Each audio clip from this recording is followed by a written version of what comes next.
I just realised I said it and I didn't want Top level plug. Well, speaking of fun, I know a word that rhymes with that to describe revolver. How's it going, my friend? Hey guys, I'm good. Just setting everything up, so now everything's good. We're dandy. I'm doing very well. I had a lot of fun with the DM prep session. I'm excited. I'm not gonna spoil anything, but I'm excited to see what we do. Absolutely. And where can we find you on the internet, sir? You can find me on Twitch TV, Revolver C. I do a lot of variety broadcasting. I just played Five Nights at Freddy's Sister Location. Horrible game. Don't buy it. It's a cash grab. I normally don't say that for any game, but man, it's horrible. And I use the Twitter on Revolver C TV for Twitter. Awesome. So, if you're watching this on YouTube, what a perfect segue that we just entered into the show. Flawlessly, seamlessly, slipping right into you like I do into your DMs. So let's go around and get those player hooks as to remind ourselves who we are, who we're playing, and what we're doing with our lives. Let's start in the order reversed. So, Revolver, who are you playing today? I am playing Mortimer Longbottom, the halfling ranger. Normally, he looks like an ordinary halfling, has long auburn hair tied in a ponytail, baggy cloak, leather armor, and he just has a sense of wanderlust. But he's definitely getting more involved into what's happening, whether he wants to or not. Awesome. Excellent stuff. Who did I do? Lee. Hello. That was a way to put it. Who did I speak to before Revolver? Who are you playing today? I am playing Ember Brackenvale, the half-orc barbarian, with the soul of a fiery demon. She gets so angry. She's trying to contain that. Yeah, she's working on it. She's taking classes on dealing with her anger, which I should probably do when I speak to Gareth. So Gareth, who are you playing today, my friend? I am playing Birch, who is an Aarakocra, which is a kind of bird. Anthropomorph. Oh, fuck it. I can never say it. It's all right. I remember when I couldn't say words. I was 3 years old. I remember the last time I couldn't say words. So I am an anthropomorph. Oh, for fuck's sake! You're not starting the story until you get it. Yeah, rewind YouTube. Anthropomorph. There we go. That was really good. That was amazing. A fucking birdman, Aarakocra. He is a monk. His name is Birch. He was thrown out of his order and stripped of his wings. Do you want everything that's happened? He's been given wings by a dragon as well as a baby. We also discovered last week why he had been chucked out, but we'll go through that, I'm sure, this session. Absolutely. And Askren, who are you playing today? I will be, of course, playing Mr. Connor Ishmael. He is a former family man, farmer, and a hunter. Well, he was until the stone giants came down from the mountain and stomped all over his village and murdered his family. So now he is on the hunt for the pale giant who led their charge. But recently he's been getting involved in politics. He shouted down a king, which was interesting, and he's now kind of taken up the mantle, not so much of revenge, but just kind of keeping the people of the Sword Coast safe from the giant incursions. And last time he played a pretty big part in negotiating with some cultists that, I don't know, kind of went kind of well, kind of went kind of badly. Yeah, a mixed bag for sure. Cord, who are you playing? Haven't seen your character in a little while. Yes, I'll be playing Heroki. Last name, pause for last name while remember Heroki. I don't remember. His name is Heroki. He is a, what is his last name? Anyway, he's a storm cleric who has a glaive on his back. He wears like a thick robe with a messy top knot and a well-trimmed beard. A man from the east. I guess just picture Hanzo as a cleric. That's pretty much Heroki. Cool. Absolutely cool. So, Nice. That is our cast of players for the day. So we've got a mixed bag, a mixed crew today joining us for this adventure. So let's do a recap this get about what happened last session because the players weren't here before. It's been a week. So let's start with the people who gave a shit and showed up. So Askren. You just got your trap. I remember last week as well. He was like, I can't make it. Blah, blah. I sent like a lovely message, like, it's absolutely fine. Like, don't worry about it. Like, we'll do this next week. And now I'm giving her all the sass. So, Askren. I had sass. Yeah, one time. Askren. I used to have sass. What happened last time? Give us a bit of recap, and we'll pick up some points along the way. Yeah, so we were coming off of the moot that we attended in Neverwinter. It was kind of a big gathering of nobles. My and favorite word, by the way. What, moot? Moot. Or never? Moot. We were coming out of the war moot, where King Neverember. We kind of expected him to basically give us the resources we need to go and help protect the people out in the countryside, but he basically said that's not happening. We're gonna go evacuate everyone we can back behind the walls and just try and wait out the giants' incursion, which we didn't really like.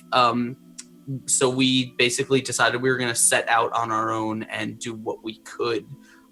Most pressing, I believe, was we heard rumors of a paladin who had been murdered. She was carrying one of 3 keys that were used to jail powerful giants. And she had recently been traveling through Gauntlgrym, and she had gotten assassinated. So we traveled by horse in that direction. On the road, we met this fantastic bard who allowed us to delve into our backstories a little bit because he wanted all kinds of stories and shit from us. We met some fairies who took control of Mortimer for a little while, and then stole boots. And then we finally freed Mortimer from them. We made our way to Gauntlgrym ruins. We found in the desolate ruins a gnome mage riding a giant stone golem, who we fought and killed. And also there was a cultist that was not dragon cultist, but they knew the dragon. So they were kind of, name dropping Nocturnus kind of got us free passage with them for a little while. But then we kind of realized that we both wanted the same thing and not in the same way. So now we're basically both kind of eyeing each other suspiciously, seeing who's going to make the first move. And that's pretty much it. Pretty much, yeah. Pretty much. There was a little scene with Revolver regarding a certain horse. Do you want to explain that for us, Revolver? Sure. Hashtag Equus. Due to 2 random encounter decisions by you guys, I had a talking horse named Mr. Horse. He would only talk to me, and he would not talk to anyone else. It was like the WB frog.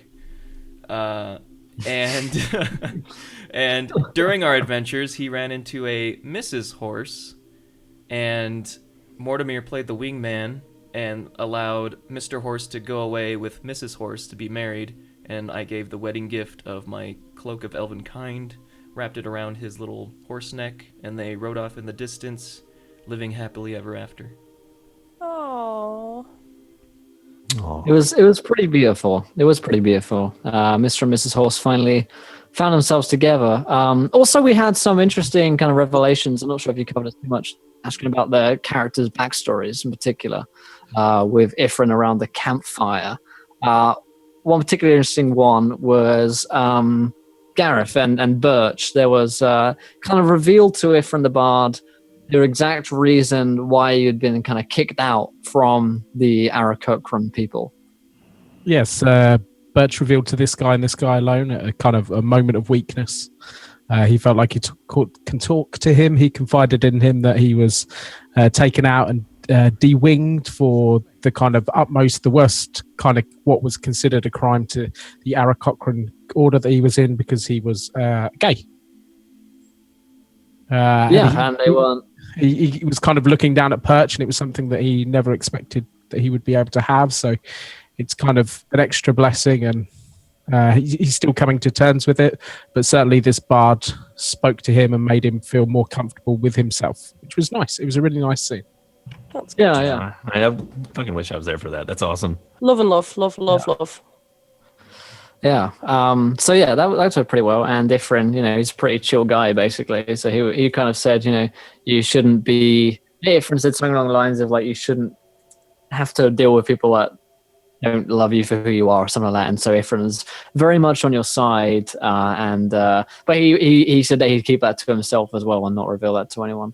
And at the same time, we learned more about Connor's backstory, about his wife and his son, and we also learned a bit about Mortimer's backstory with his father relationship, family relationship with his parents, that his father never really thought that he was good enough, and his mother, I think we had the idea that his mother kind of loved him, but it's really the father problem that we had an issue with here. I think we're about ready to dive into the adventure today in but a few moments' time. So before we do, I remind you guys, there are only a few followers away from a viewer decision. I think we're like 27 out of 30. I think Moldok's like playing super catch up today. I think he's kind of tired out. I will disconnect and reconnect, and hopefully things will come for a bit quicker from him. He's been going for like 120 hours or something ridiculous. So probably the reason why he's a little slow tonight. So apologies for that. We're about to plan a heist, aren't we? We were kind of just at a point where we were starting to plan out a heist, which I think that's exactly where we left off, and the other two party members of the group are going to join in. If you're new, hit that follow button and join us. When we hit 30 followers, you guys in the chat get to decide something which happens in our game. So throw out some ideas. It really could be anything that you guys decide upon, and we'll see it affect our game in real time once you guys decide. Also, if you haven't tweeted, there is a tweet. Hopefully Mordok will push the tweet out for us in a second. And when it hits 20 retweets, you guys get to decide something which happens in our adventure very soon. Very, very soon indeed. Other than that, you can donate to affect the game. You can give players nat 1s, nat 20s, wild magic surges, and a bunch more stuff. So go check out that down below. We've even got Warwick's magical wares down below as well, and a party potion punch bowl going as well. It's been a lot of crazy fun over the past few days that we've had it in action. So other than that, I think it's time for us to dive into the story. So in the ruins of Gauntlgrym. Gauntlgrym is a city made out of stone, and it's been a long time fallen, basically. None of the dwarves live here anymore. It's no longer inhabited by a large group of people, only these cultists that we've currently seen over the last episode. The real dwarves who are still alive in Gauntlgrym actually live underneath the city. They live in the Underdark. Where King Orin Lightvein, our Myth's character from several seasons ago of Out of the Abyss, reigns currently. So they have no prisons above ground. And so when you guys came into the city, you found no one was here other than a group of cultists living within a cathedral. You weren't sure entirely who these cultists kind of worshipped, but they did not worship the dragon. And so there's only one group of worshippers around that other than that, aside from potentially people who worship giants. But they are the Kraken worshippers. You heard briefly before that the Kraken had a lot of influence around this area. So you guys are currently... Go ahead. I think we established they were Kraken cultists, because I think you did, yeah. Name dropped the Kraken to them. You guys actually did figure out what was Kraken. Yeah, no, Indeed. Crackalacken, actually. Yeah, all right, good. Yeah, to be completely correct. So the group of you are currently stationed in a building. Basically, you found like a hollowed out rubble building in which you guys are kind of staying in, waiting for your kind of reinforcements in the form of Heroki and Ember to arrive. They, of course, know that you're in Gauntlgrym, And Ember and Heroki, you can decide upon the reason in which you stayed behind a few days, whether that be you had to do something with Baron, you got caught up in some other situation, or you just needed some wet rest away from adventure. Up to you guys. But nonetheless, either way, in fact, Ember and Heroki are coming up the mountain pass today. Gauntlgrym is on top of a mountain, so you've had to do a lot of trekking and climbing for the past few days to get up here. So let's have some visual descriptions of Heroki and Ember, what they look like whilst they've been traveling together, and also want to hear about what you guys have been doing on your travels here. So let's start with Heroki. Sure. I probably stayed back to make sure all of the messages towards the Harpers, like let them know what's going on, we're heading towards Gauntlgrym, maybe possibly check towards the east, towards the sea, see what's Kraken out there, and see, I guess so they can get some intel on this possible cult, maybe. And maybe that's probably why I stayed back a bit. And I'm thinking maybe I had Ember probably stay because I knew I would take a little bit, and I needed probably some sort of like companion to travel with to catch up with everybody, and also probably some sort of bodyguard, because I probably won't be able to hold my own by myself. My character Heroki looks like I said, he's got he's got these thick robes. He probably has, I guess, where the mountain passes, like snowy and stuff. Tends to be more kind of foothills leading up. We're Okay. not quite high enough to see snow at this point. Okay, yeah. Probably have some my hair is probably unkept. Have some of it's like coming out of the bun into my face, and I'm probably using my glaive as like a walking staff at this moment to try to get myself up the hill. Probably out of breath because we're probably up in the mountains, which is a different than what I guess by the water level, which is where Heroki usually resides. So Nice. Cool. And how about Ember? What does Ember look like? Why did she stay behind, and how has her journey been? Ember stayed behind to keep Heroki company, but also because she, after the heart of a fire giant was offered to her, she had sorry, my housemates are making weird noises if you hear that. Screaming outside my room. Yeah. So how dare they Yeah. laugh? Tell them to stop laughing. Stop having fun! Playing D&D. Stop laughing. Not allowed to have Fun is not allowed. I'm the fun police. Get out my house. So she had a lot of sort of introspection, a lot of, what made. She just wants to know why he would so freely offer what she'd been looking for this entire time. And also, I guess she just had some errands of her own to run, a bit of training, maybe someone to buff her armor up, to try and sort of make some repairs. And obviously on the journey, she's looking a bit unkempt herself, a bit of a sweaty mess, really, if you... hot, sweaty mess. A bit of a hot mess. Her hair's everywhere, just this weird purple, death hawk, this long mohawk thing. It's just getting flapped around in the wind, and she's hot, but it's freezing up there. So she doesn't quite know whether to keep her armor on or off. So she's kind of huffing and making a nuisance of herself as she walks up the mountain. Nice. And thank you to Astral Player for following. Welcome to the Avenger, my friend. You're a gentleman and a scholar. Thank you for joining us. So as we have Ember and Heroki climbing up the mountain, you guys see before you the great expanse, which is Gauntlgrym. It's dead and desolate by the looks of things. There's no one around here, but you see thousands upon thousands of buildings of rubble that have kind of fallen down, dilapidated due to lack of upkeep. Some of them, though, you can see that there has been a great deal of workmanship and craftsmanship put into them. The rubble here is beautifully carved, just like Perim is. Thank you so much, Perim, for the 3 months. Damn, 3 months here. Thanks so much, Perim. I salute you and all 3 months people for today. It's been awesome, guys. There are certain days where it's 3 months for everyone. It's super cute. We're a 3 month club today. We can hold hands. So Yeah, you see Gauntlgrym before you. Yeah, thanks for that LinkedIn actually. And you see that in the forefront, kind of in the distance, leading up along the main causeway, there is a gigantic cathedral, and this cathedral has been just kind of like standing here, completely untouched by the kind of depredation and degradation of the its surroundings. No one else moves in the city.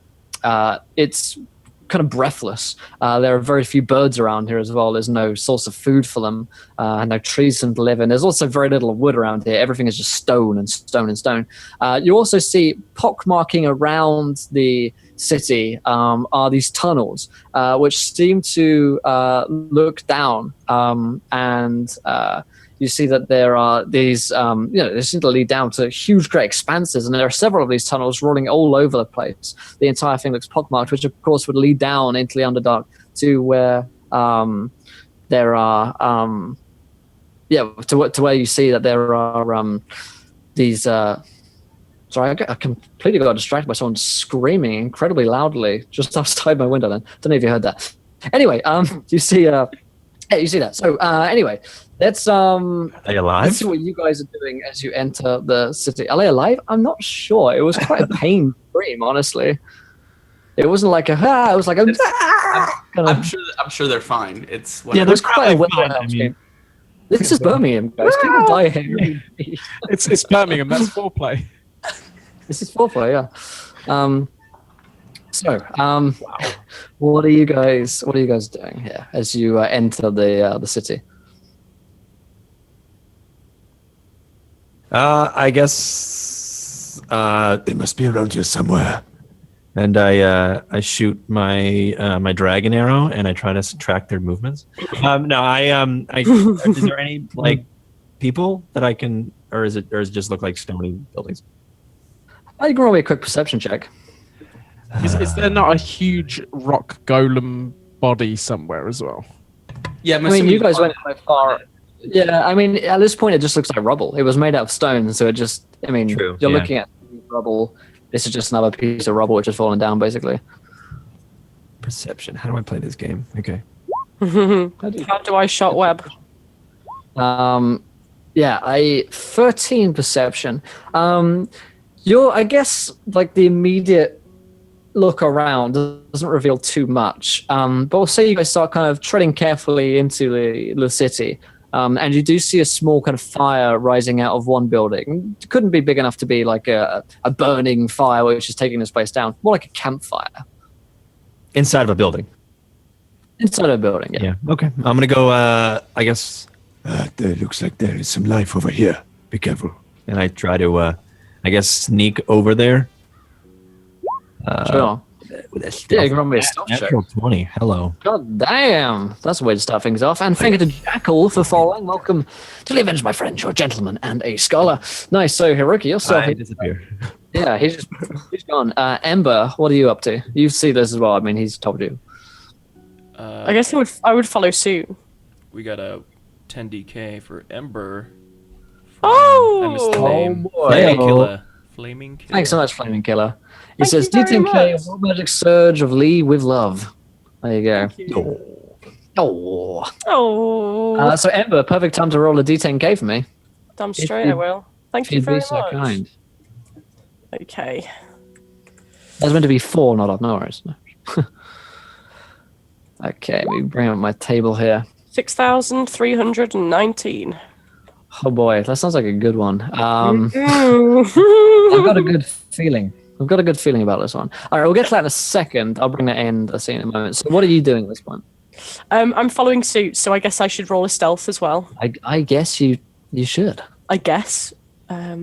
This is not going to really go very well for a big clangy barbarian, but we'll see. No. We'll see. She says with the +2 to stealth. That's odd. Well, it's a 6 anyway. So Just realized that Gauntlgrym is the perfect place for rocks fall, you die. But on a 6,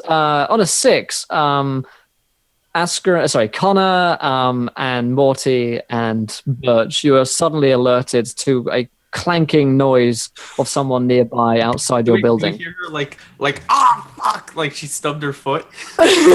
Yeah. Sure, yeah. For fuck's sake, I Broke need another to, toe. need to stop kicking the rocks when I'm trying to be sneaky. She's just Saying narrating. that out loud. Yeah, I'm I just saying it approached the out loud. building. Quiet as a mouse. She's like That's a why you Khajiit. can hear me. You hear me, I sneaks. Oh shit, now you can definitely hear me. Shit. Did I say that out loud? Kashit. Say that out loud. And then start sneaking.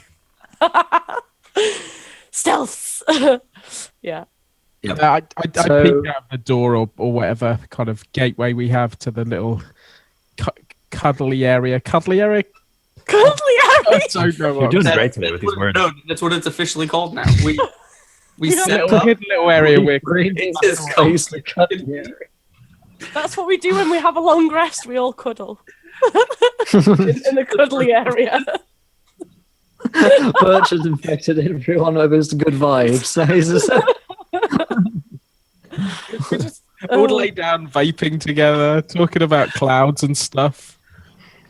We made our bedrolls. We made a little blanket fort. hey, that's my life you're talking about.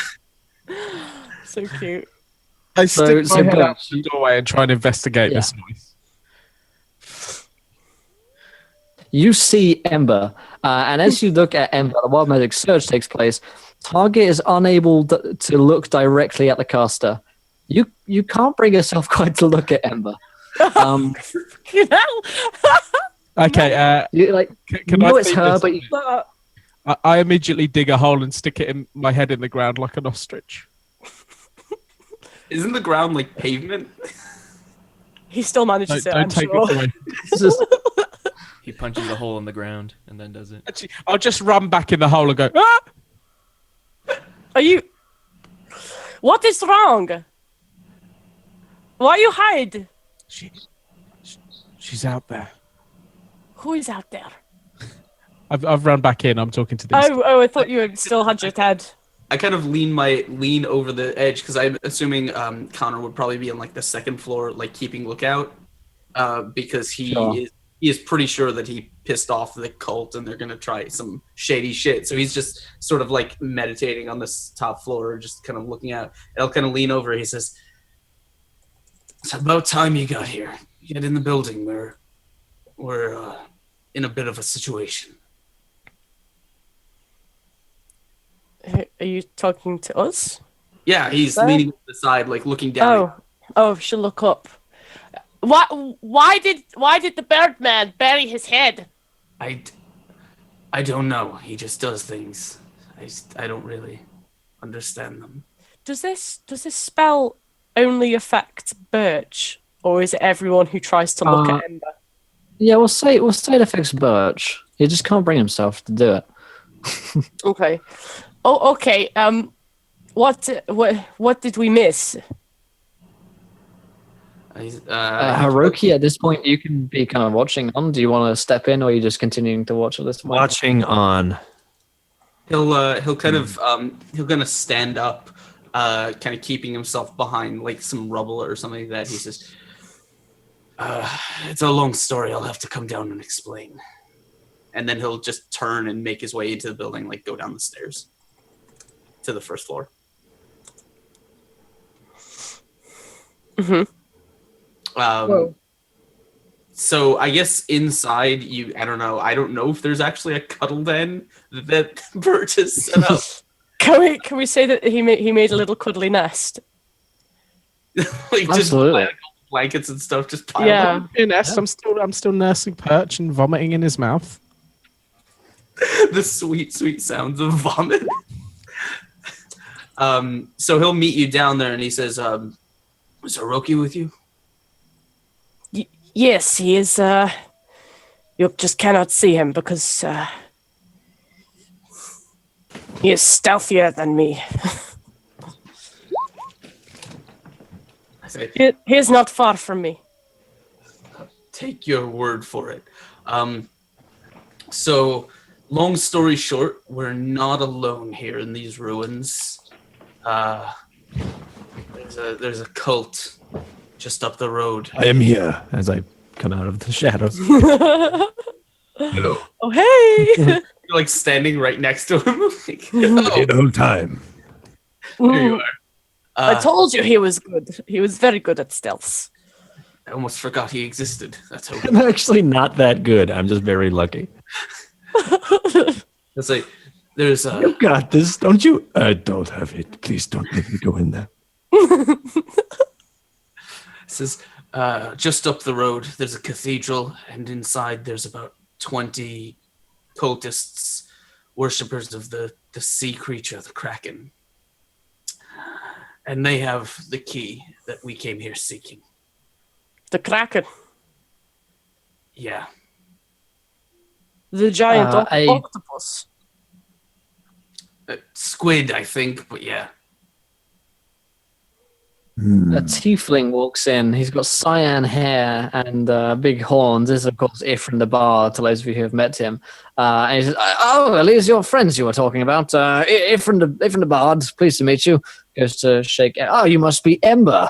A pleasure. I did not expect you to be so, attractive. And you must be Heroki. I did not expect a man so wise looking as you, although I'd heard many great things about you. Ifrin Labard, pleased to meet you. I'm here to recount your tales, write songs of your majesty, and, the giant walkers have something of a reputation now. I met your friends back in Neverwinter. He doesn't know that we watched 3 towns die. Oh, how long you been traveling with my friends here? Since Neverwinter, so the trail up to here, I was their guide along the way. I see. Are they paying you?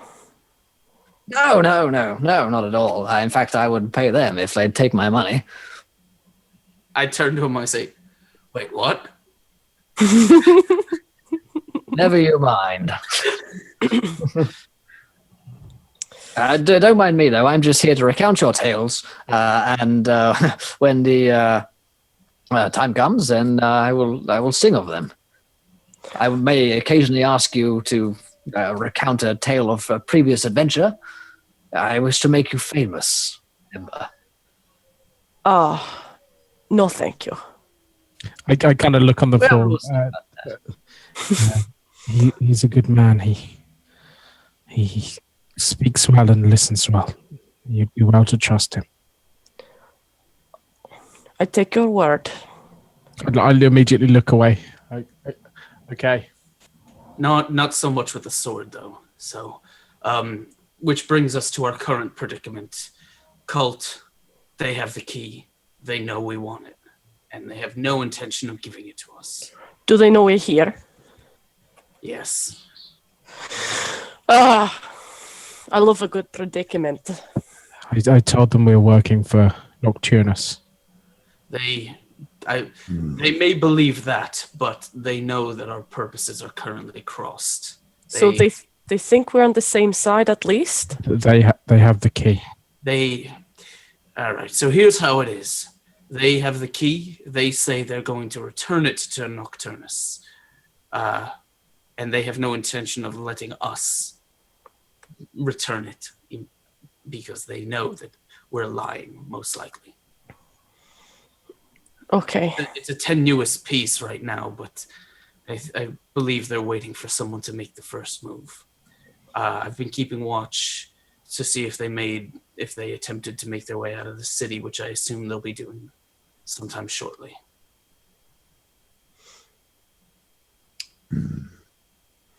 Okay. I'm not very good at doing surprises, as you well know. So my question to you would be, do we just run up and smash them in the face? Or do we do this like diplomatic way? We tried the diplomacy. Not really an option at this point. You already tried? That's how we got the information we did. Did you not try diplomacy with sword? No? There's quite a few more of them than there are of us, but if we can find a way to even the odds, it might be our only option at this point if we want to get that key. There's also the possibility that that altar which they had in there is some kind of way which they will send the key. They didn't seem to have moved, and they haven't moved for 2 days. If they said, as they did, that they were going to leave immediately or send the key immediately, then I feel like they would have made a move. They see no threat in us. It seems like, at least. I What fear kind that of- waiting... Sorry, go on. I feel like waiting might not be conducive. You're right. But I don't know the ways of magic. Is that a thing they can do? You can just transport things? I have certainly heard of magicians teleporting themselves, so why not small objects? Well, in that case, I think we may need to find a way to make some sort of frontal assault. Though, we will need a way to even the score between us. What kind of building are they in? Cathedral. Cathedral. Oh, right. And thank you to Danter Azriel, what the fuck, for following. Welcome, my friend. You're a gentleman and a scholar. Thank you. So they're in a large cathedral. There are 20 guys in it. Go ahead. Oh, I just noticed Zoom chat. Do we need to roll for something? Yes, some of you folks do. So Birds vs. Plane donated earlier today. He said Wanderous Wares table for Askren and Myth, and won the potion punch bowl for Gareth. Myth and Birch, Hiroki and Birch have already rolled. So if you could roll a D1, Sweet. What do you need? 166? 166. You got it. So Gareth, Birch has the potion of animal friendship. When you drink this potion, you can cast the animal friendship spell for 1 hour at will. Sweet. It's pretty cool. And You have to cast it at will, though. Yeah, indeed, yeah, only on me. he is an animal. I've had it. Indeed. Meow. Ladies, calm yourselves. And then Hiroki has the talisman of the sphere. So we can, like you put in the chat, like absolutely connect that to your crystal ball. And if someone could look up Connors for me, that'd be very much appreciated, because I'm What's the chart? the Wondrous Wares, Warwick's Wondrous Wares. I will do that right now. Warwick's Wondrous I got a Wares. 32 is Gloves of Thievery. Ooh, pretty good. Pretty good. Cool. So we're going to say that Ifrin hands these out to you. He's got a big bag full of interesting things. He says, these might come in handy in various ways. Hiroki, I've heard that your crystal ball can grant you visions. Perhaps this can help you. This talisman connects 2 spheres. It might be able to boost the power from it. Hands the sphere to you. He says, Birch, there's a potion of animal kind here. It should help. Perhaps you can call one of your avian brethren to aid, or I don't know. You're much better at communicating with. I take it, but try not to be insulted. Yeah, it's totally racist. He's like, It's birds. like, you know all birds, right? I knew this bird once. Do you know him? Yeah, you know this bird. And then he says, and Connor, if we're looking to do some skullduggery, then these gloves have certainly come in handy in the past. I'm gonna have to look them up because I went to the SRD. The Gloves of Thievery, only magic item that doesn't have an entry. Is there a page? Oh, Yeah, I'm looking up the DMG. Yeah, there's a page reference on it from. I got it. It's fine. No worries. Continue. Cool. And so he says, hopefully they can help you. But yes, the cathedral is definitely an issue. There are, however, those tunnels underneath the ground that I mentioned last time. They might lead underneath the cathedral if we could attempt to dig inside or attempt to destabilize the structure itself. I mean, you're all the adventurers here. I don't want to steal your thunder. Storm King's thunder. I'm going to... do some writing and drawing in the corner here whilst you think. And he sits down. There's tunnels under this cathedral, probably the catacombs that would lead to possible upwards, potentially. I mean, there are tunnels pockmarked all over Gauntlgrym. You can only assume that one of them is connected to something here. Yeah. Okay. We use the tunnels then. Perhaps then maybe I could be good at surprises for once in my life. I kind of lean. I say, perhaps next time don't yell what you're doing as you're doing it. Just a tip. Okay. And thank you to Clotting 24 for falling. Welcome to the adventure, my friend. You're a gentleman and a scholar. Thank you for joining us. So I guess it's morning at this point, so you guys have got as much time as you feel comfortable with planning out an assault upon the cathedral. What ideas are you going with or thinking of pursuing, I suppose? I can take this potion and I can wander into the depths of the forest and see if I can find us some, let's say, recruits from there. I'm never one for a full-on fight, but if that's the way we think it's got to go, has anyone got any other better ideas? I kind of, as I put the gloves on, and I kind of realize they make me a little bit more nimble. I say, if I can make my way into the cathedral, perhaps I can, I don't know, rig something up inside there, a chandelier or something to collapse.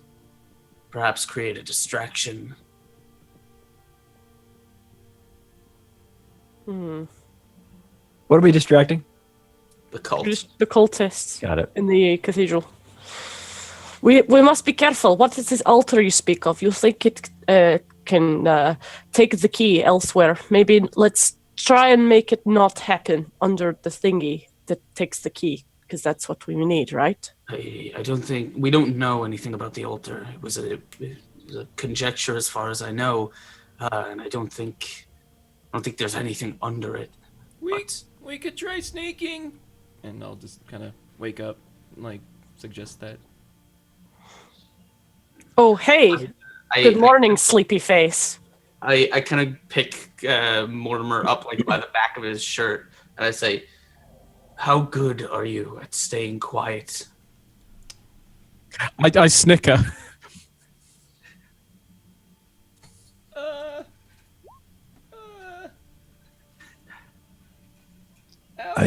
Out of 1 out of 10, I'm a 5.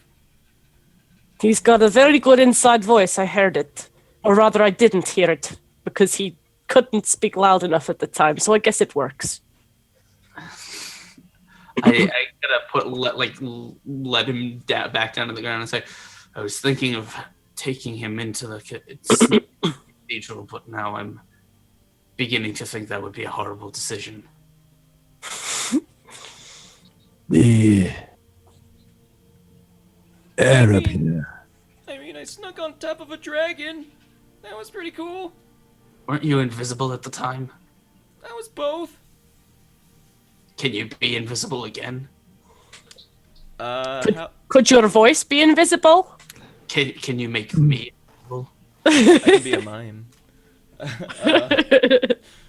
How does the ring work? It's just I can use it, right?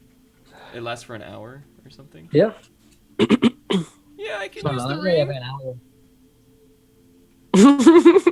Right, Frodo, fucking hell. You can take the ring to Mordor. Take the ring to Morty. Watch. Look here. And the air up here is very weak. You can tell with our breath, yes?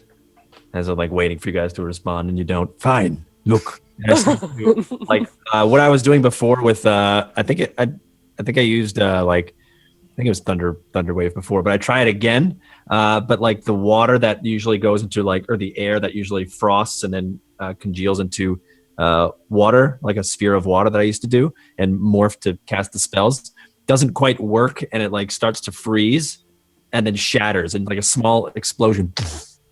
I think I could focus this and pray and make a larger explosion. Referring out of game meta to Thunderwave, which is a spell that I have, and I could probably use that somewhere within the cathedral to knock it down. So I think if I go in there and me being of who my god is and of what my powers are, and the gift they have given me, I think I could probably, one, learn a little more about the cult, as well as this Kraken, and then maybe break it down from under.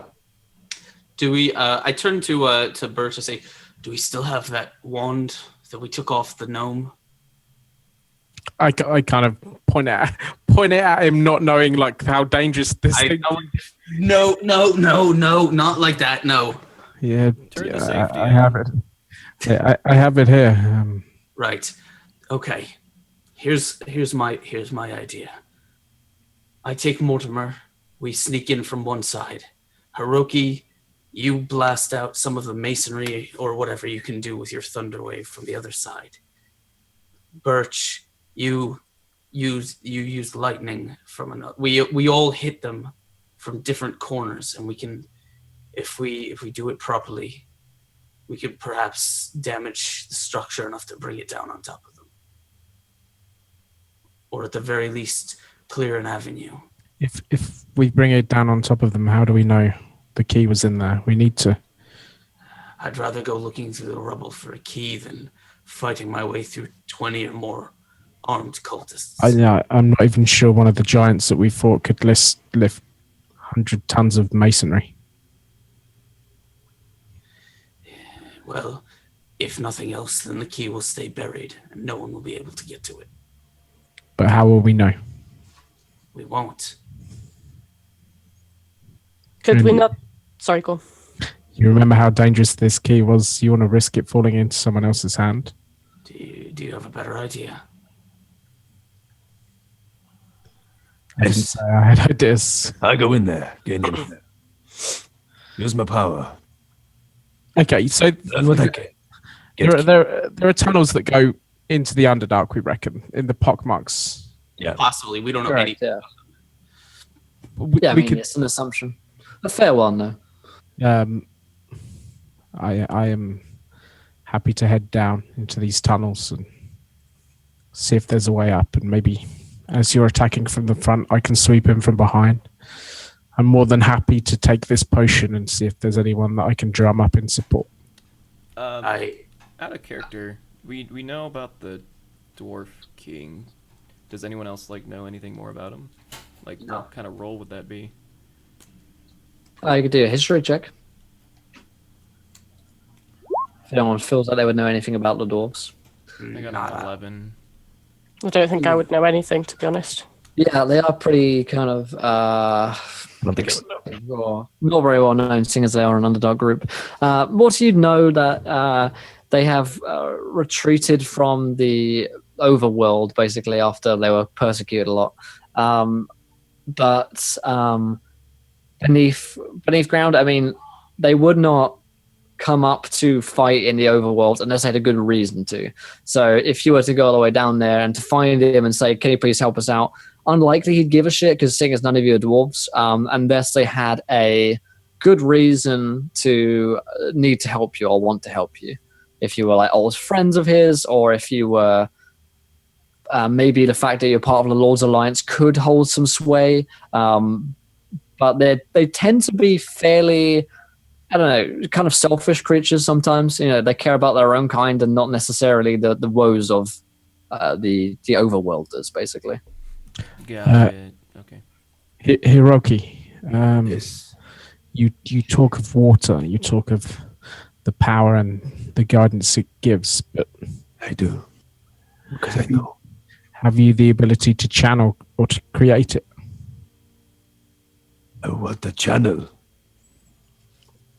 Channel, to focus, to bring it to be. I think I can. Checks character sheet. Create water, it should be able to at level Yeah. 2. Do you reckon you could create enough to flood the floor of that cathedral? I have fog cloud. I need water. Create water. Yeah, I've got. You don't have create water, okay. He can put on a kick-ass magic show with his fog wall. I could if, for instance, I could lend a hand. Is there any way you could create enough water to maybe make an inch deep in the temple into the cathedral. I wager I could. I'd have to remain there and stay focused casting that spell, but yes. I nod. I say, that's a good plan, friend. There is Aarakocra. We have to be careful when the rains have been and we're in the trees. When the weather turns bad, and I pull out the lightning rod. If the lightning strikes, it sends down the tree. I say, even if you can't flood the whole room, you might be able to take enough of them out of commission to make the rest manageable. I'd say that was doable. If we That's did it not at night, shattered. they might be unawares of this happening. I kind of nod. I say, right, then we'll send you and Heroki and Birch in from one side, and the rest of them will hit from the other at the same time. We'll strike at night, make the odds as much in our favor as we can. Sound good? Strike at night. I thought that, forgive me for my ignorance, but I thought that cultists only work at night. Surely they will be more aware of people trying to disrupt their magics. We don't actually know anything about these cultists or their practices. I mean, I think it's a bit strong. I don't think all cultists do that, Ember. Like I said, forgive my ignorance. The cultists back from where I am from always worked at night. I am sorry. If anyone has anything else they'd like to suggest, now's the time. no, I think that's our best plan right now. We wait into the evening. Can throw cats in their face. Okay.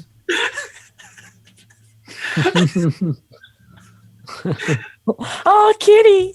A cat Oh, look attack. at her little face. What's her name? Okay, I ignore the cat because she's a bitch, and I carry on.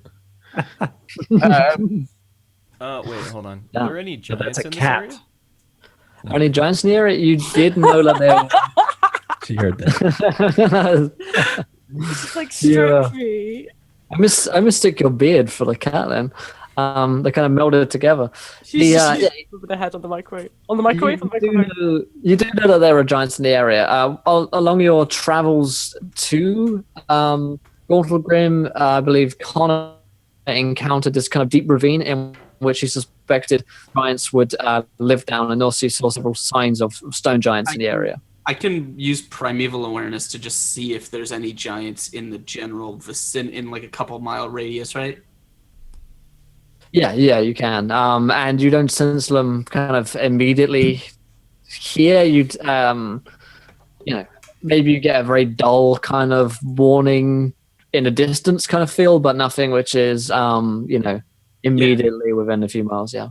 Yeah, I'll say it's not likely we'll encounter any giants anytime soon. Well, I mean, we can use them as a distraction. It's not worth it, and also it would be far too dangerous for us. Okay. I'll try to play with Perch a little bit. I'll kind of, for fuck's sake. That's right up your nose, mate.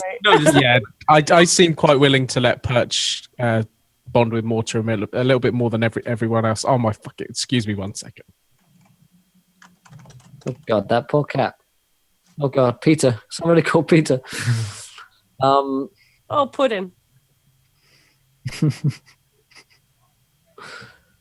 Okay. Gareth, you're saying. Mortimer has kind of proved himself to Birch a little bit, so he's happy, like a lot more confident letting Perch play with Mortimer, like letting him hold him and let him walk out the room with him without panicking too much. Isn't Perch a girl? I don't know. Perch was a baby girl. Okay, yeah. Yeah, I think it was. Man, he's gonna be so confused when she grows up. Yeah, so I let him play with her. There we go. That's a weird time for you to crash, Will. I am still. That is a really. there It's you like it doesn't crash as such. It just tends to, like, when I'm loading up pages, it just like slows. I can still hear and speak. It just my video stops. Yeah, it also makes your voice go. He's frozen again. Okay, I'm not even in the. Okay, new game. Whenever Will freezes, let's copy the position.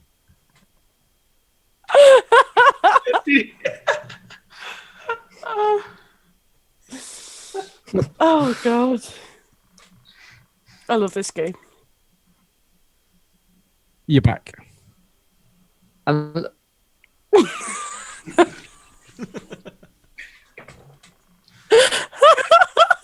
No, you're not.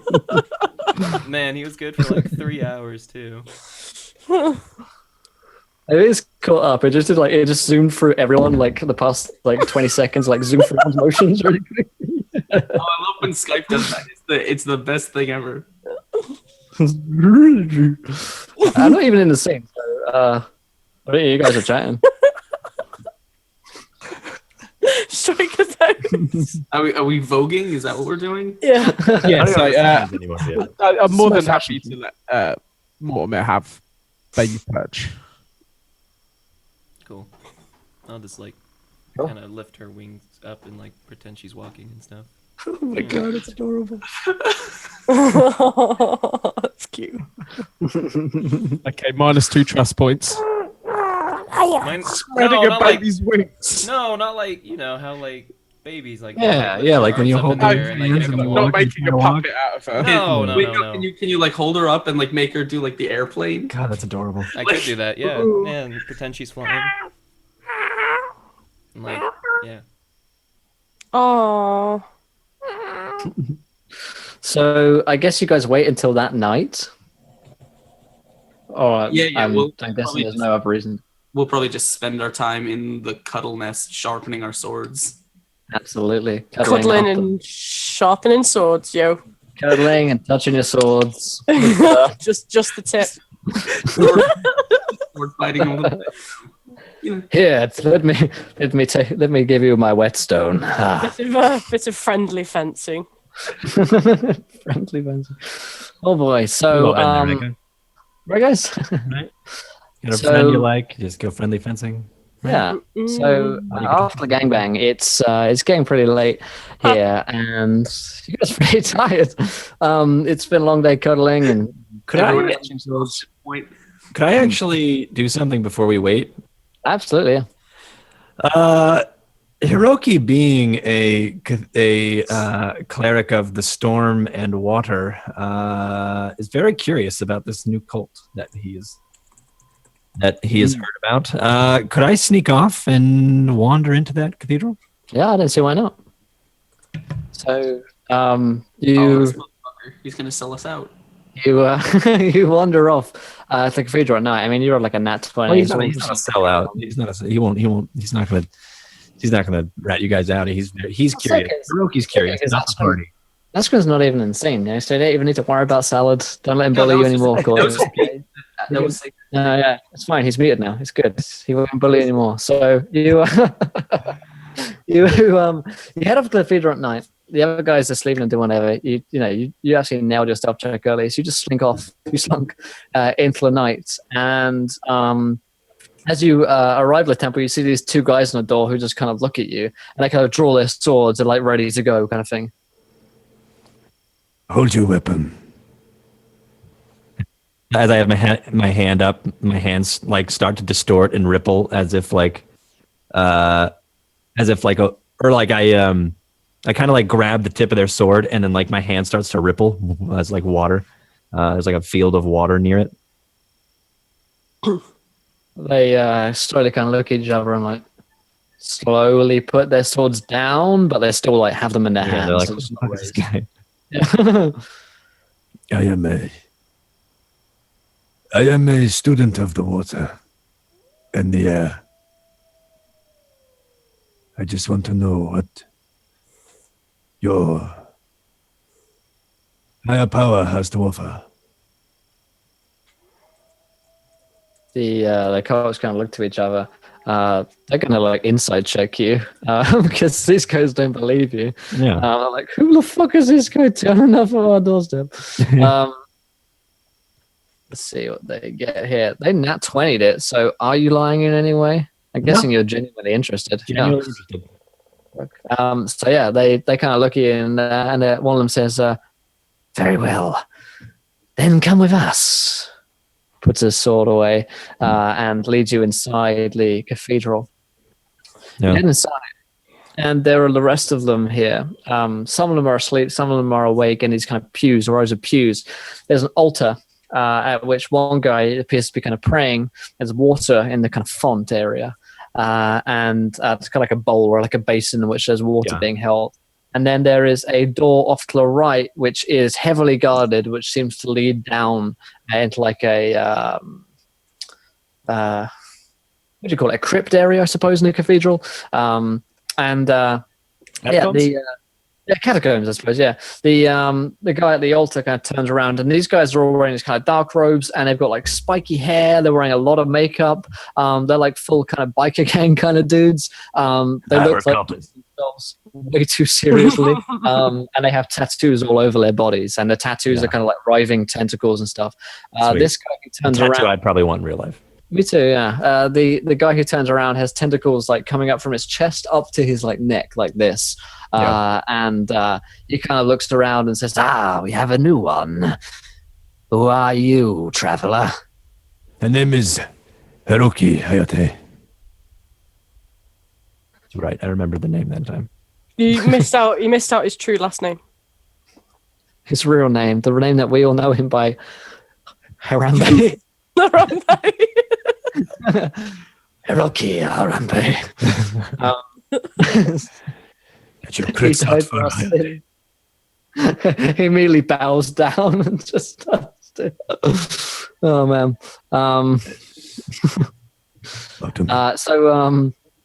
He turns and says, "I do not know your name, but why do you come here?" I wish to seek the guidance and to also learn more about your higher power. I heard where we were in Waterdeep, right? You were in Neverwinter when you heard last about them. Yeah.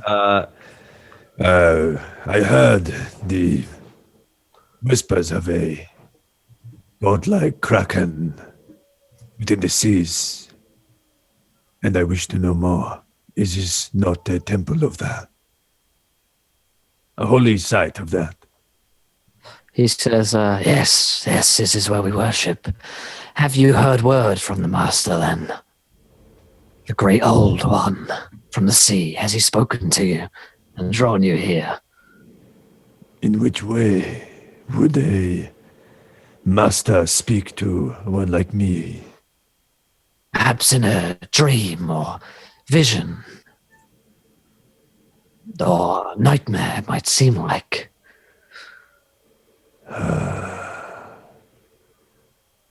Possibly. This is like now starting to get realization of. I had a vision a couple of weeks ago with the world was crumbling into the sea. Storms erupted from the mountains. Clouds would roll into lava and splash into a maelstrom of salt water. I thought it was a storm, a great storm, but if you mention that a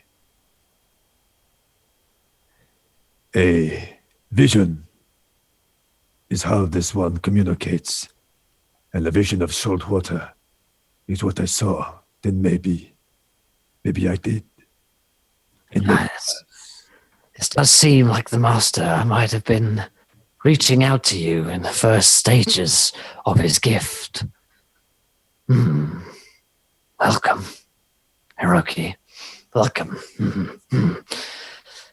Well, if you'd like to learn our ways, then of course we would be most happy to teach you them. However, currently our cathedral is under attack by a group outside our walls who are attempting to steal an item of ours.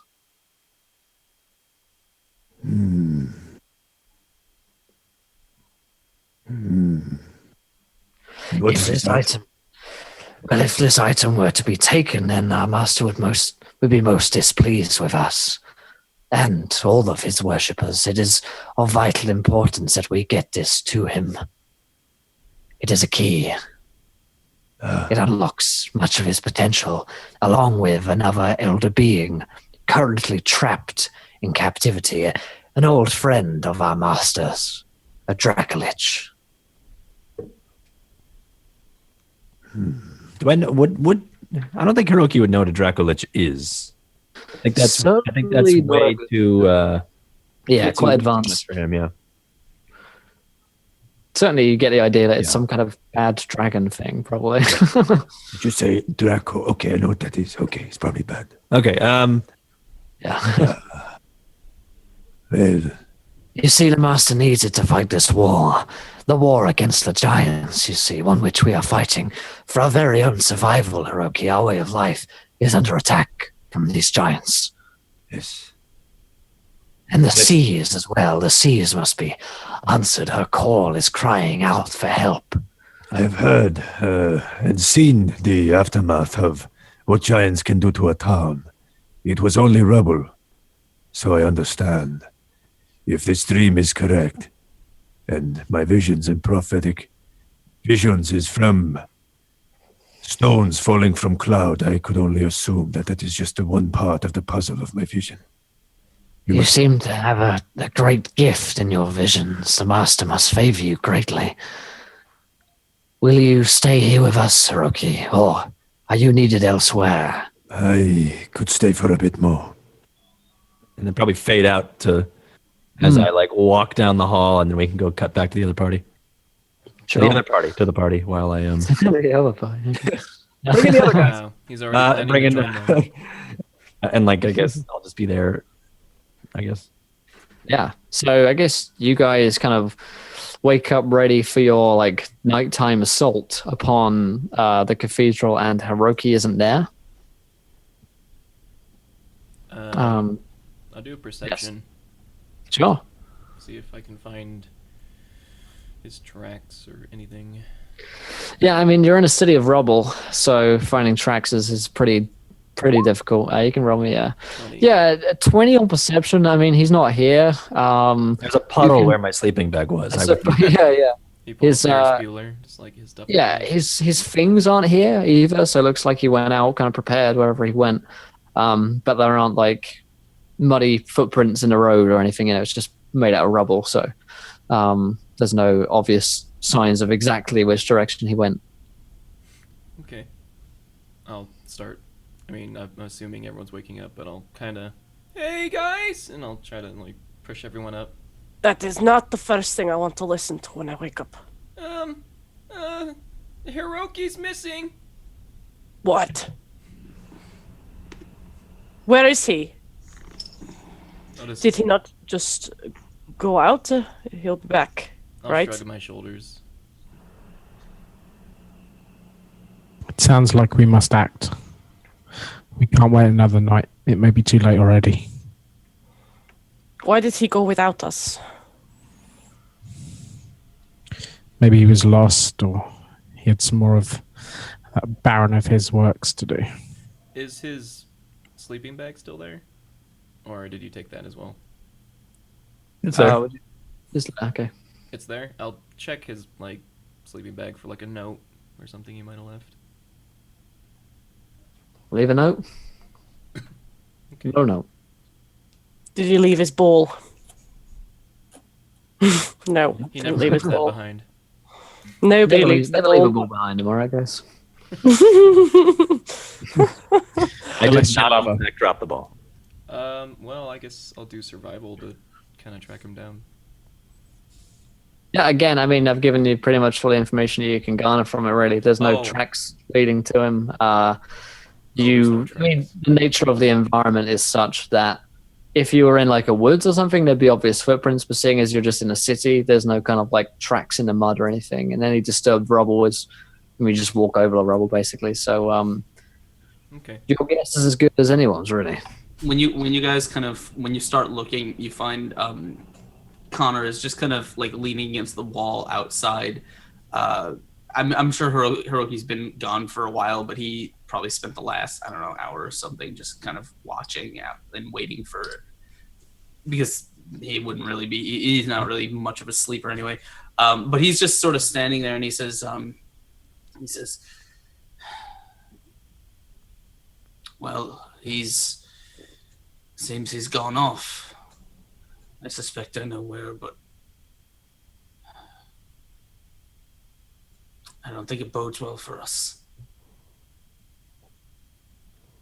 The plan is simple. The plan has been worked out. Hiroki was aware of it. We need to hope that he remembered and listened to what's going to happen. Maybe Otherwise- he's just giving himself a head start. Connor will kind of shoulder one of his hand axes, and he says, somehow I think it was more selfish than all of that.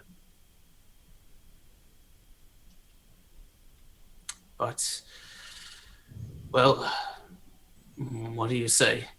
If he gets caught in the crossfire, or do we try and pull him out?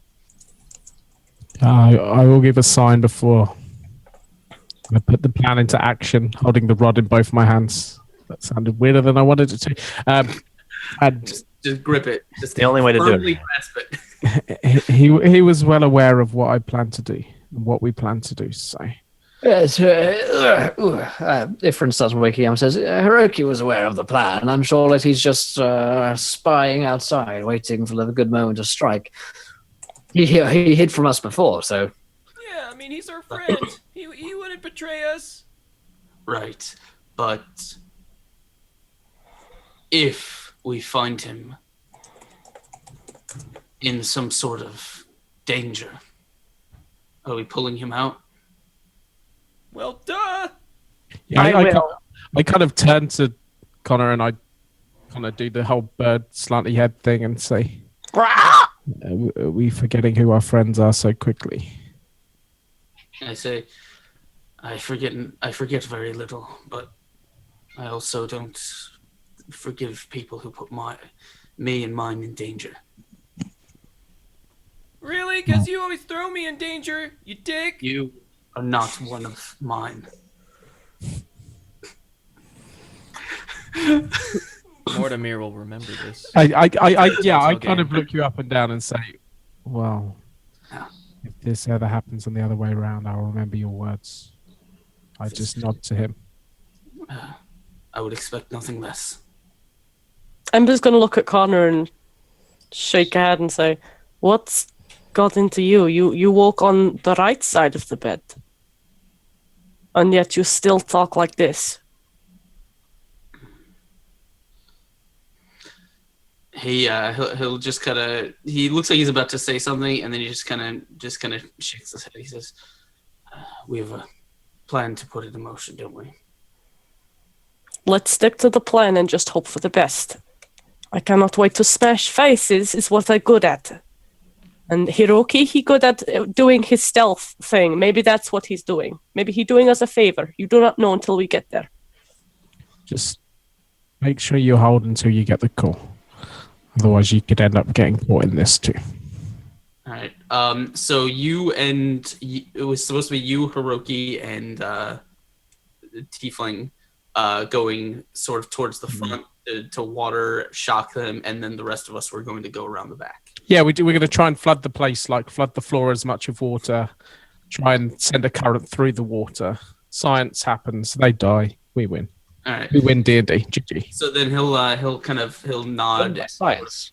Like, I guess as we go into the city, we kind of have to split off. So he'll take Mortimer and Ember and kind of lead them around along, like kind of a long winding path along the back, like around the back of the cathedral, just to sort of keep out of sight. Okay, cool. So, yeah, you start to head off there. That makes sense. So let's go with Birch first of all. So Birch, you are attempting to kind of shock the water whilst Ifrin kind of creates the water. Yeah. So are you guys attempting to use stealth to approach first of all? Because there are 2 guards on the door that you've been aware of.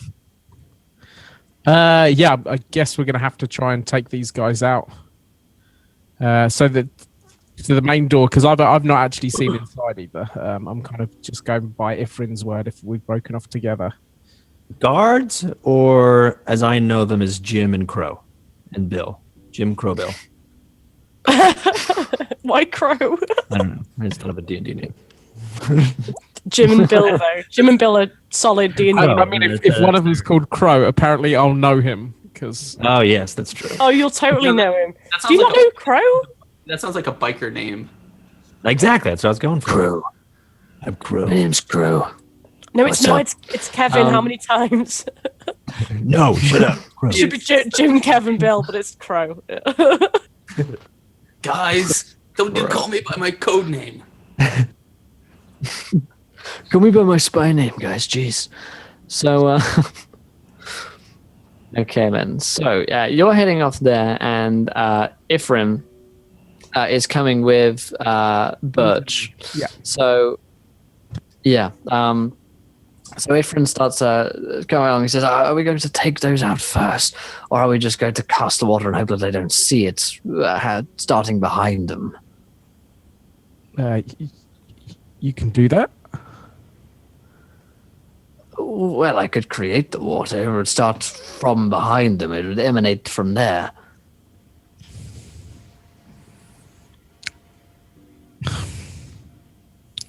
Okay. Listen, I'll try and keep them busy.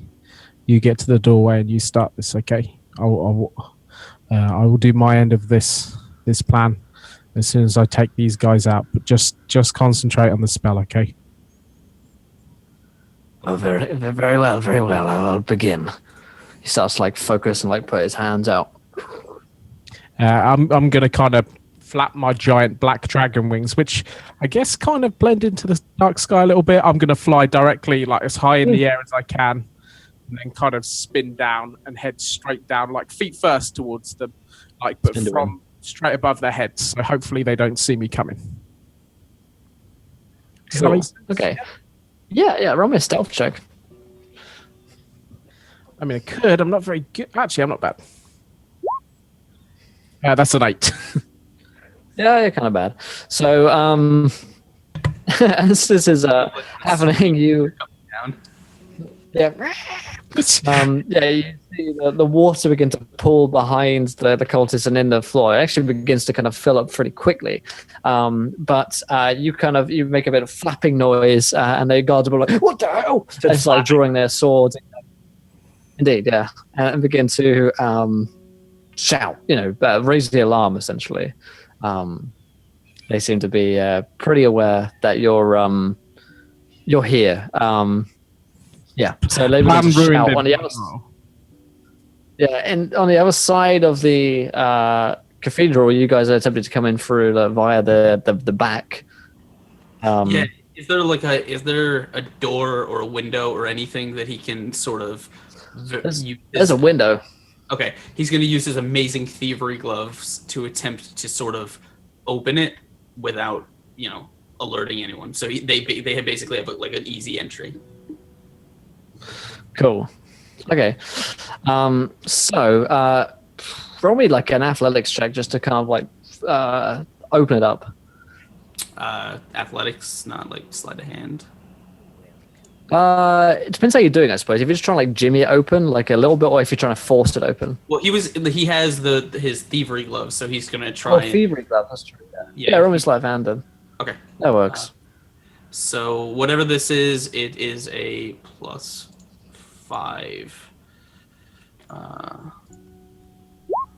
It's a 21 + 5.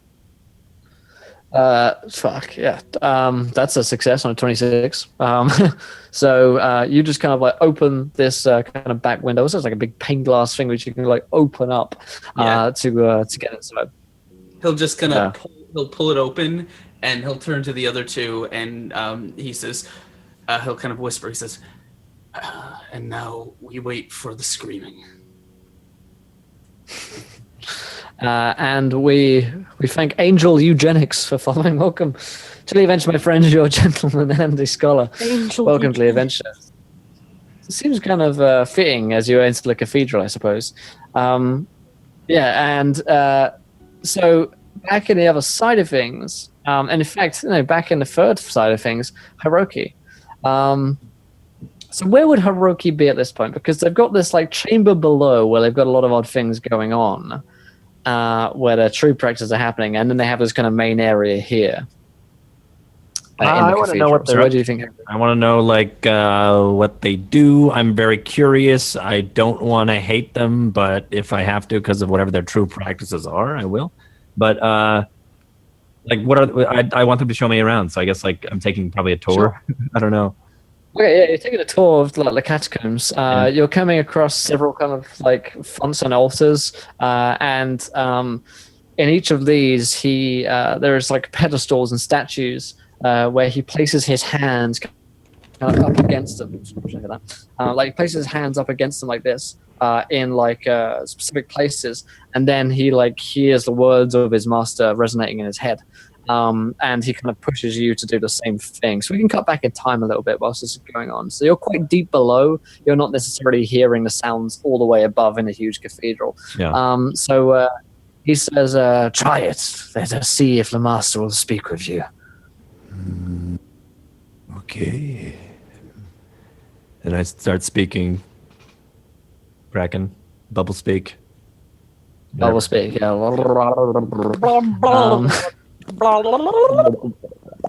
And you begin to, and you put your hands on the pedestal, just kind of 2 hand points, and you feel this kind of rush of cold, like along the nape of your spine, and then you you feel the presence of something in your in your mind space, which is something Heroki's pretty quite used to. Really, he's very at one with meditation and the like.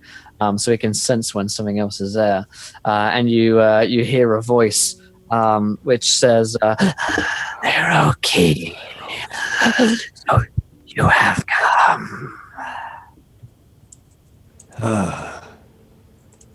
Yes, master. Hard to say it, but Yes. Yeah. He says, I am glad that the visions have led you here.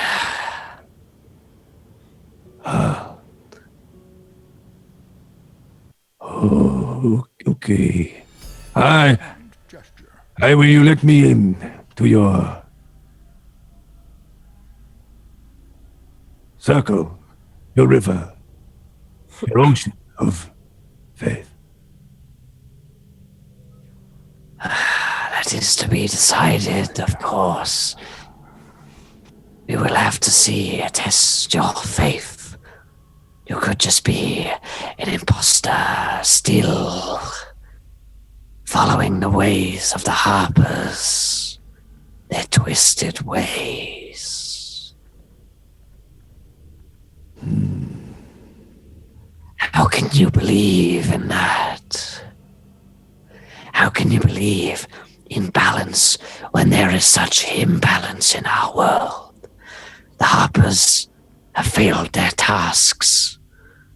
They have let the giants rule, go to war, let the dragons come back. They have failed, Heroki. That is why I am here. I have been here since the dawn of time. Watching, waiting, commiserating. Carry on with the rest of the song. She left me roses by the stairs. Surprises let me know she cares.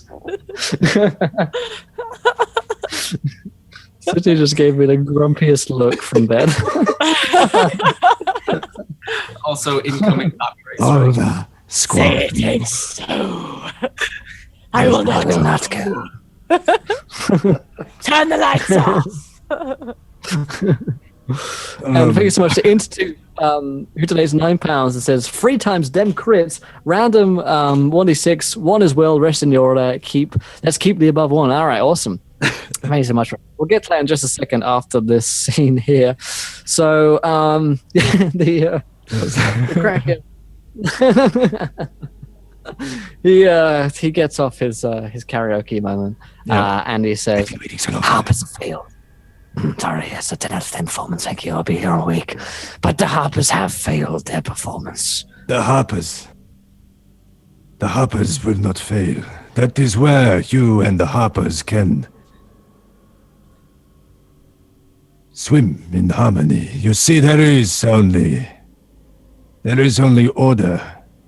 And water is what you bathe in, yes. You submerge yourself in order every day. The order that flows from the Rib Mountains will only flow together, down and settle in a pool where order will flow. It is chaos, which is the rapids, the stone, the earth itself. You yourself bathe in nature's order, do you not? I suppose you could say that.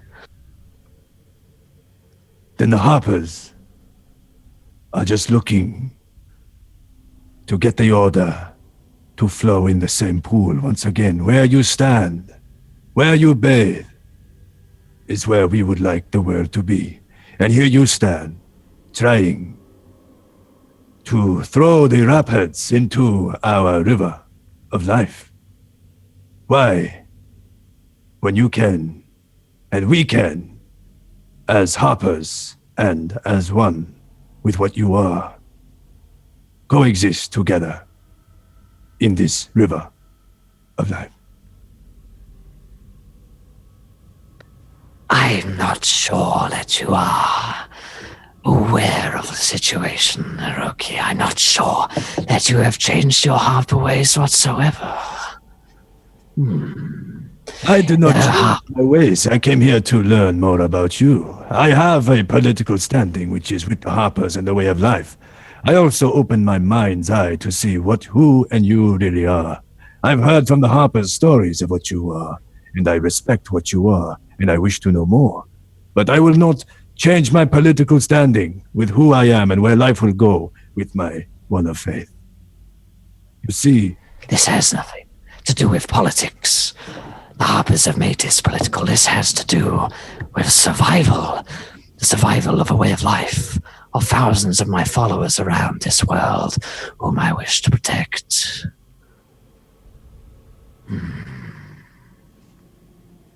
You see, I do not care for your streams. I merely care for survival, and I am hoping, alongside the dragons, to bring back a semblance of peace, so that we may rule again and reign over this land in harmony and peace with all others. But this cannot be allowed to happen whilst the giants are at war. And while the Harpers sit and do nothing, tell me, what have the Harpers really done, Heroki? They have sat in conference. They have spoken to kings who will do nothing. They will not take action. You have had to take action, Heroki. You know that your master has not done anything. He was captured before.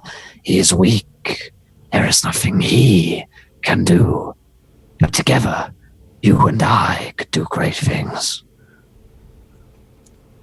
you as a Kraken have tentacles that millions and hundreds of these tentacles, yes, they are out in the open. We can see them every day. You use them to swim in this pool of order you stand in. The Harpers, unlike you, have tentacles, but ours are not revealed. Ours sink deep within the roots of everyone. We are about here, there, everywhere.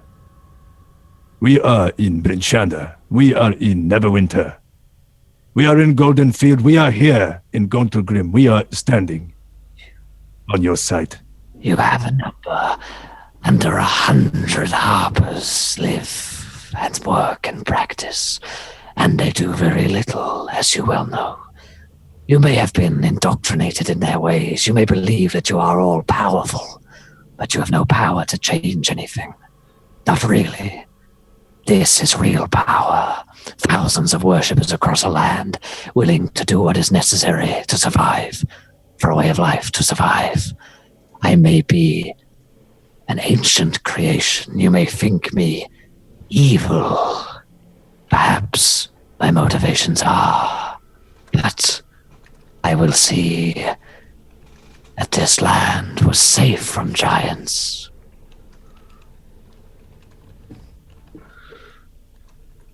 What do you say to that, Heroki? You see, like I said, the Harpers are weak one by one, but we are a network. We are a network of an invisible web, an invisible writhing tentacle that will come up and grip each one until we pull order from these lands. We will wring it from the mountains. We will wring it from the stone. We will wring it from the people who betray. Would you let me demonstrate my true power? Would you open your mind to my influence? If you are powerful, you would not need to ask for my permission. Cool, roll me a charisma saving throw. All right. -1. That's a good start. Did I roll it? I think I missed. There we go. 17. 17 is pretty damn good. Then we check Kraken stats. I will open my blood. Wow, good. Kraken around. Wow. We're gonna get to we do have some crits to do as well. So in fact, let's see. So I'm 1, Lee is 2, Gareth is 3, Revolver is 4, Myth is 5, and Brian is 6. If Lee, you'd roll 2d6s. I've got 1, I think. 2d6s. I shall roll them for you now. So Yeah, one as well. Rest in your honor. Thank you much. Number 1 is 6 that I've just rolled. And number Okay, 2 so that's 4. That's good. Cool. I better So not have wasted all whoever my good was rolls. that number, you have the crits. Also, thank you to Poppy for following, gentleman and scholar. Okay, let me load up old Kraken stats here. Crackalacken. Spell casting. So who is 6? Oh my god! Yeah, you do not succeed on a 17. Yeah, I thought it was a I have perfect never number. seen this. You're destroying your own law. I have never. Well, usually it is, dude. Usually it is, but I've never seen a spell save DC that high. But yeah, you Like 45. yeah, you basically you try and like resist for a moment, and then this Kraken's like presence just like punctures through that barrier, that kind of mental barrier that you have, and you are suddenly seeing visions of oceans, of the sea, endless and tireless, and you see the giant body of this ancient crustacean-like kraken moving around in the waters. It's got many heads, many tentacles, a huge kind of like shell, and it's just giant moving through the water along the coast. And then you see it's kind of like tendrils of influence all over the north, and you go to different pockets, and you see different pockets of cultists just like this one all over, thousands of them, hundreds of thousands of them. They're everywhere. You know, this creature is thousands of miles away from these people, and yet it can still speak to them, which, you know, Heroki would imagine if a being has the ability to telepathically speak with someone thousands of miles away, it must be being of quite incredible spellcasting abilities, and kind of comes back to the Kraken. And the last shot is a Kraken kind of opens up its gigantic maw filled with serried rows of teeth. And the camera just kind of like rushes inside, and as you go into the blackness, you're kind of back with your hand still on the pedestal. Do you see now? It was beautiful. So much peace. So much order.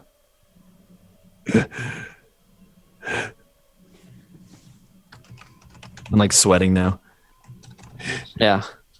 The cultist nearby is like watching and like, he's like, yeah, you see it now. You see it, don't you? And the Kraken says, my name is Slakrafel. You may call me the master for now, until you earn the use of my true name. Heroki, I need nothing of you right now. Simply let you understand, this cult group here are nothing to me, you understand? I will give you the key. You may continue to travel with your group. Kill the cultists here, if you must, to remain with them, with your friends. I appreciate friendship as I extend my own hand, if you'll forgive the pun, of friendship.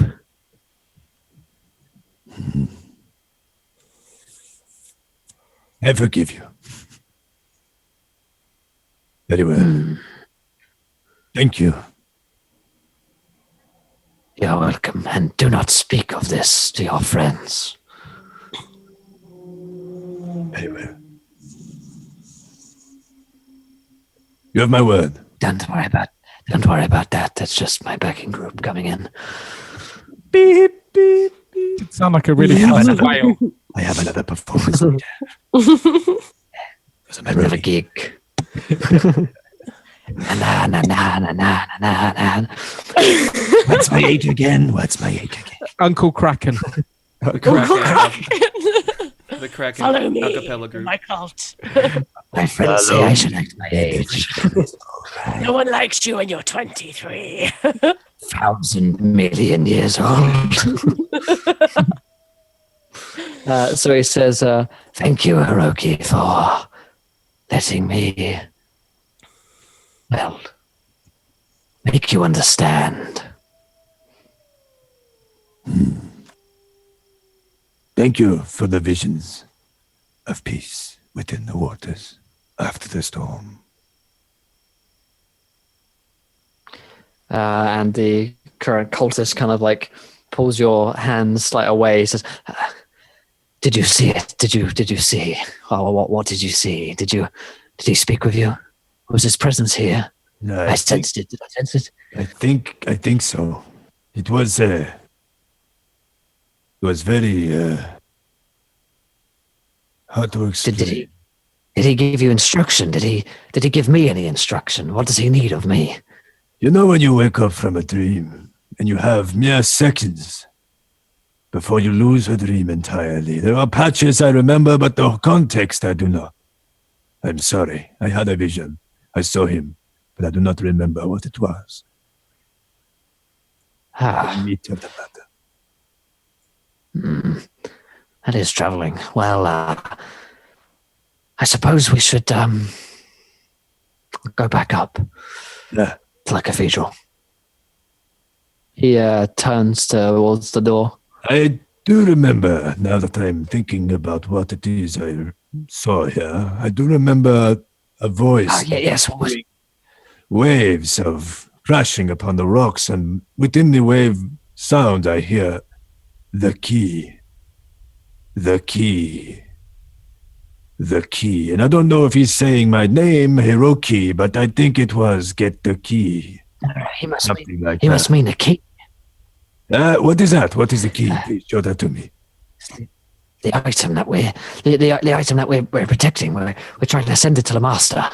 Oh, yeah. Well, show me where that is. I don't know what this is. The first time I ever heard of anything like this before. Please show me what it is you, in fact, are talking about the key.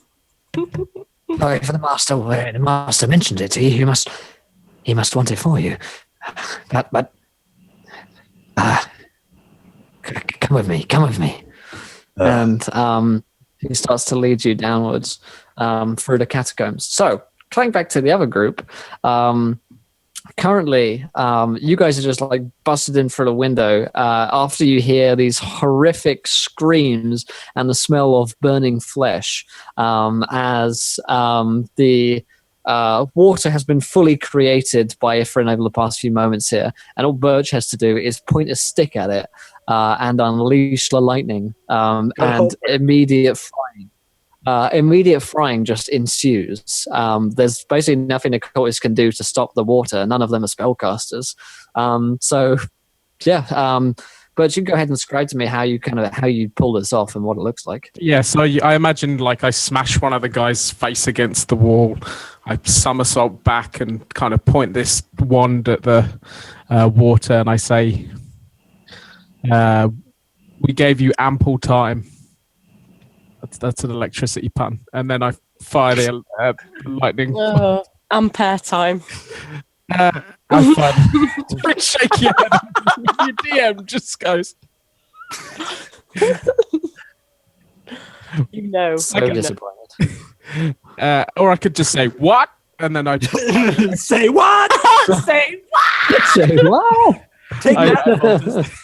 I fire the kind of sparking bolt, and it kind of arcs up the wall. But beforehand, I give the kind of signal, which oddly is "caca," and hopefully that echoes down the corridor to anyone inside.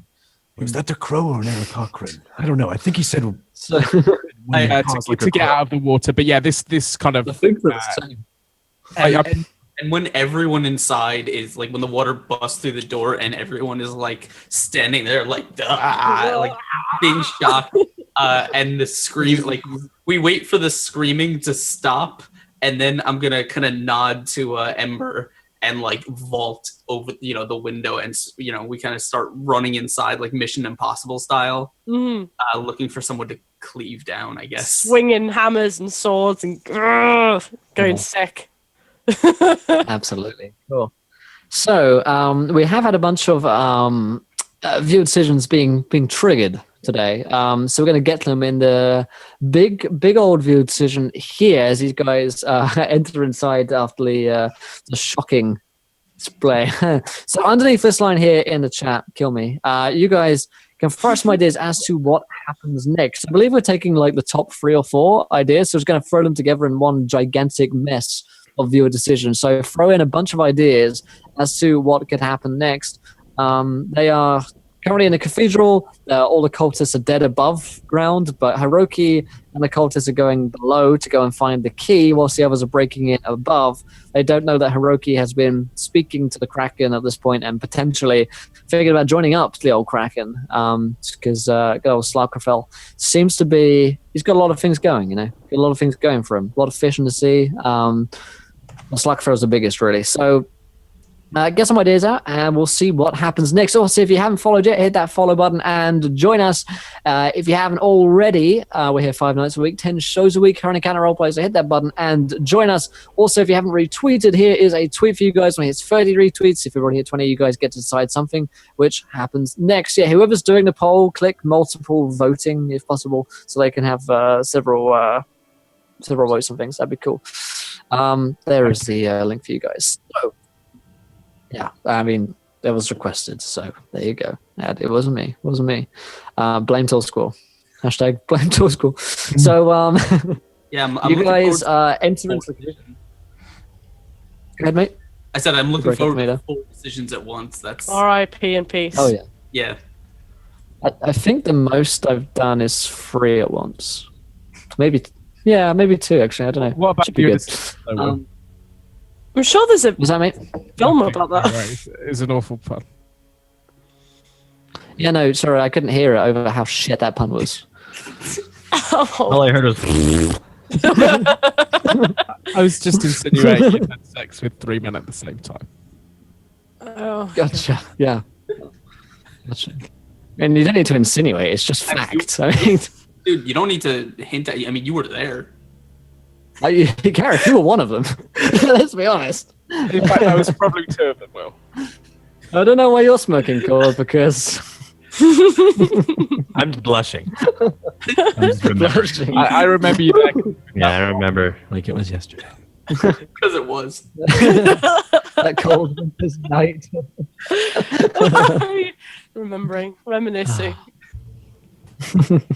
So, you guys enter into the cathedral. There are a bunch of dead cultists lying around here. It was a hard season 3. It was, yeah. So, a bunch of dead cultists lying around here have been shocked. The water seems to be, the electricity has been used or used up. I don't know how science works. Fuck me, I didn't go to school. So, Dance cool kid. the science has been used up. We're out of science. What do we do now? We're out of science. Not the science. I don't know if you know this, but people are like sponges that absorb. Probably doesn't. Probably doesn't. No, I have no. I have no idea what's a sponge. I mean, so oh dear. So yes, what are you guys doing there? The three of you breaking in, and Birch as well. If I suppose we'll follow along with that. I assume we're looking for someone to like punch in the face, but I don't know, because I don't know how many people died in the shock, like the electricity. I don't know how many are left, and I assumed the viewer decision was going to be what we were going to have to fight through. But I will let you describe. Potentially, I mean, busted. you've killed everyone in the first room. Okay, so then once we're kind of come charging through the window, like what are we looking at? Is there like doors? Are there an empty cathedral with dead people in it and pews, and then there's a big door off the side where two cultists looks like they were once standing but have now been charred. Then that is where we were running to. Yeah, let's run that way. Yeah, I'll follow behind them. Cool. So you guys open up the door, head inside, and you're immediately... Sure, you kick it open because you're badass, and you find yourselves at the interesting. You find yourselves in a long corridor with all these different pedestals of like Kraken worship, Kraken pedestals, I suppose, along the sides. It continues to lead downwards, and there are some kind of wet footprints of two people leading down here. As we sort of run down the corridor to the end, are the pedestals like they have like statues or urns or like worshipy stuff on them, or are they just like stone altars? It looks like they are stone altars. They're not like gold. There's not many offerings on them. They appear to be. If I could like knock the things off as I run by. Sure. Okay. That's I mean, if there's any things on them, there's like calamari temple, like some fish. Maybe there's some like fish offerings. You like slap a fish down on the table. Fuck your fish, man. So you guys come to the end of the corridor, and you head down a flight of stairs. To your left, also get a bunch of these straw poll ideas and decisions going, guys. It'll be a real mess. But you go to the left and see that there is a door open, and there is locked currently. It looks like it's locked and closed. It's a big door, and it's the only way forwards.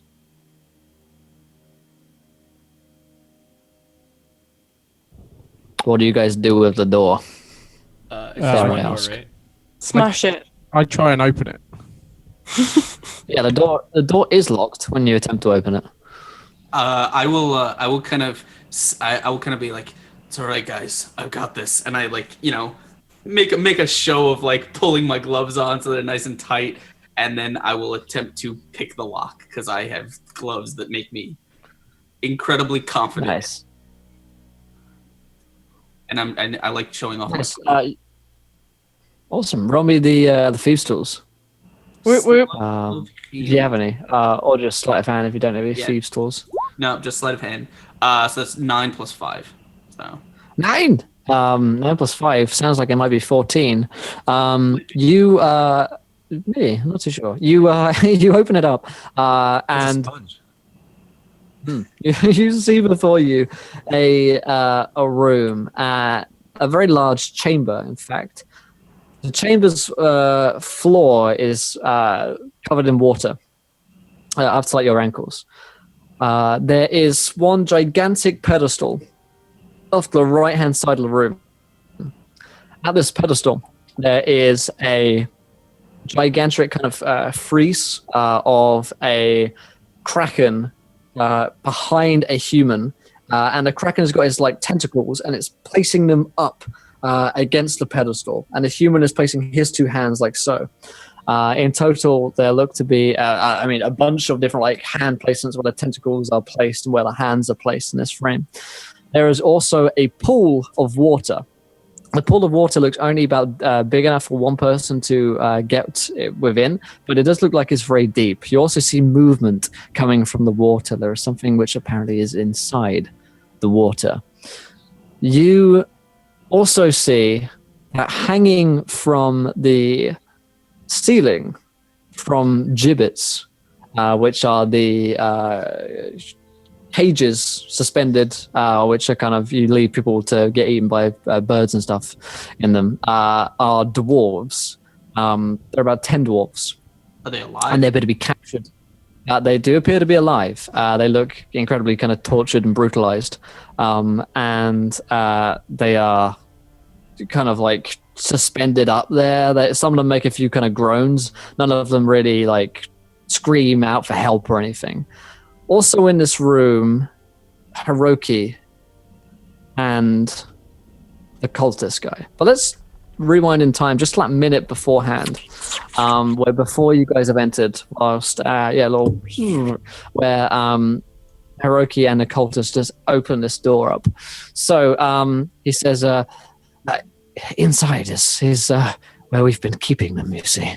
And he unlocks the door. As you enter inside, you see this scene before you, exact same scene, locks the door behind you with a key, just like a normal rusty iron key, basically. And there's water on the floor, and there's something in the water. Water on the floor, something not around in the water, just in that pool off to one side. At the far end, there appears to be something moving in that water. The big kind of pedestal and frieze with all these different like hand holds around it, where a Kraken and a human could put their hands, and these dwarves kind of suspended up here. He says, this is where the master keeps some of his pets to gain information from the dwarves. They've been hiding much from us, we've heard. Like what?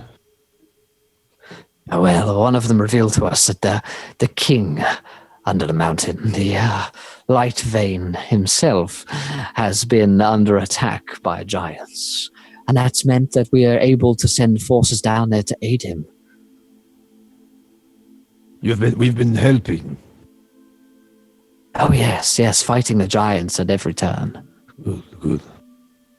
Very well. What is that over there? And I point to the pool. That is where we are keeping the key whilst we're sending it. The ritual of sending will take some time. It's almost near completion, but a few minutes away, and the key will be sent to our master via the pool. Inside, of course, are his children, protecting it for now. Yes. Of course, the only way to get it out is if you're at one with the master. He looks up to the frieze. But why would anyone do that? I'm unsure. He looks I move over. I move over to the I just start pacing, or I saunter over to the pool and just kind of want to peer. Yeah. Look inside. There's a bunch of little like squid-like creatures with loads of teeth, just kind of like squirming and writhing all around. There's probably hundreds of them in there. Great. Yeah, seems good, man. Very well. I don't really have anything else to add until I guess they show up. You said it's a few more minutes, Yeah. right? Yeah, so I guess the door opens, and if you got anything else to say, really. Yeah, the only thing I wanted to know is where the key was. So I guess I'm probably just be Cool. peering and studying the children while this happens. Sure. So yeah, you guys enter the scene, and Heroki is here, looking into the pool.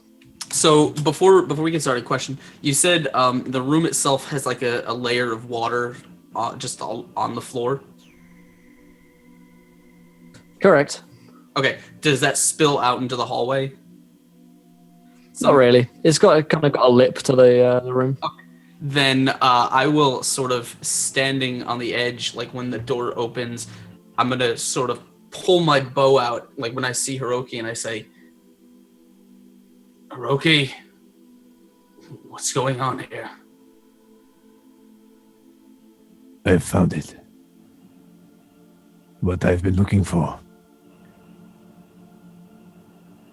You're gonna need to speak more clearly than that, friend. The waters of order flow to one spot. The ocean. You know these people? I do. Koa's got like a sword drawn at this point. I will I just shift my bow over a little so it's like pointed at him. Him who? The cult leader. Ah. I say, what are you doing down here? Could ask you the same question. No, you can't. You know why we're down here. And you know why I'm down here. I turn to the people next to me. I say, do you know? I've only mentioned it before. Very clear. You just must think into the murky waters of your memory to why I would be here. As I stare into the pool. I say, we have no business with these people. You don't. I do. Do you protect this man? And I point to the cultist. Do I protect him? Yeah. No one protects him but the master. Your master? The master. Kind of at that, I start doing a kung fu move. Like, I'm a monk. I do a matrix kind of. You choose a dangerous path, Heroki. One that flows with order. As I start to, I guess, do my Tai Chi back at him. I take a step forward and say, you seem to be more of a waterfall headed off a cliff that you cannot flow back up. Why would one? Ifrin kind of entered. Go ahead. Ifrin's just walking into the scene at this point, just saying it. Why would water ever need to flow back? You cannot repeat what you have done before. Why would order flow back in time to go up a cliff that is? Only fools would fly. I kind of like spit down into the water next to me. I say, we're not here to shackle ourselves to a master. We're here to protect people. We're here to get the key. Who is shackled? Looks like you are, my friend. I say, I need to know. Is your mind your own? It has always been. As they're talking, I kind of want to do a perception. Do I see the dwarves, like in the giblet? Hey, you see him. You don't need to roll perception. You see him. Okay, I just want to see if they're like dying or. They look like they were in intense agony. They look like they probably will die pretty soon. Okay. I hand over Perch to Mortimer and I say, hold her for a second. Seems we may discuss this in slightly different fashion. And I don't know how my wings are fastened on to me, but I kind of uncatch or I remove them. And You says, do the Jedi taking off your cloak move. And I strip down, so I'm just kind of, I've got Just kind of my roby trousers on. I think we're going to discuss this in a different way. Is you? My roby trousers. As he slowly stands out of his clothes. Turn Oh, on hey! the tunes. While he's doing that, can I take the lightning rod from him? Yes, yeah, I've dropped all that. Yeah. I've got no weapons in my hand. As well as Trell. And then I say, it seems this stream must be damned. And I step towards him. We still have 45 minutes left. Yeah, Ephraim kind of puts a hand on your shoulder and he's like, violence is not necessary, friend. Why would you strike blows against your friend here? He's done nothing wrong, has he? Heroki, what are your intentions here?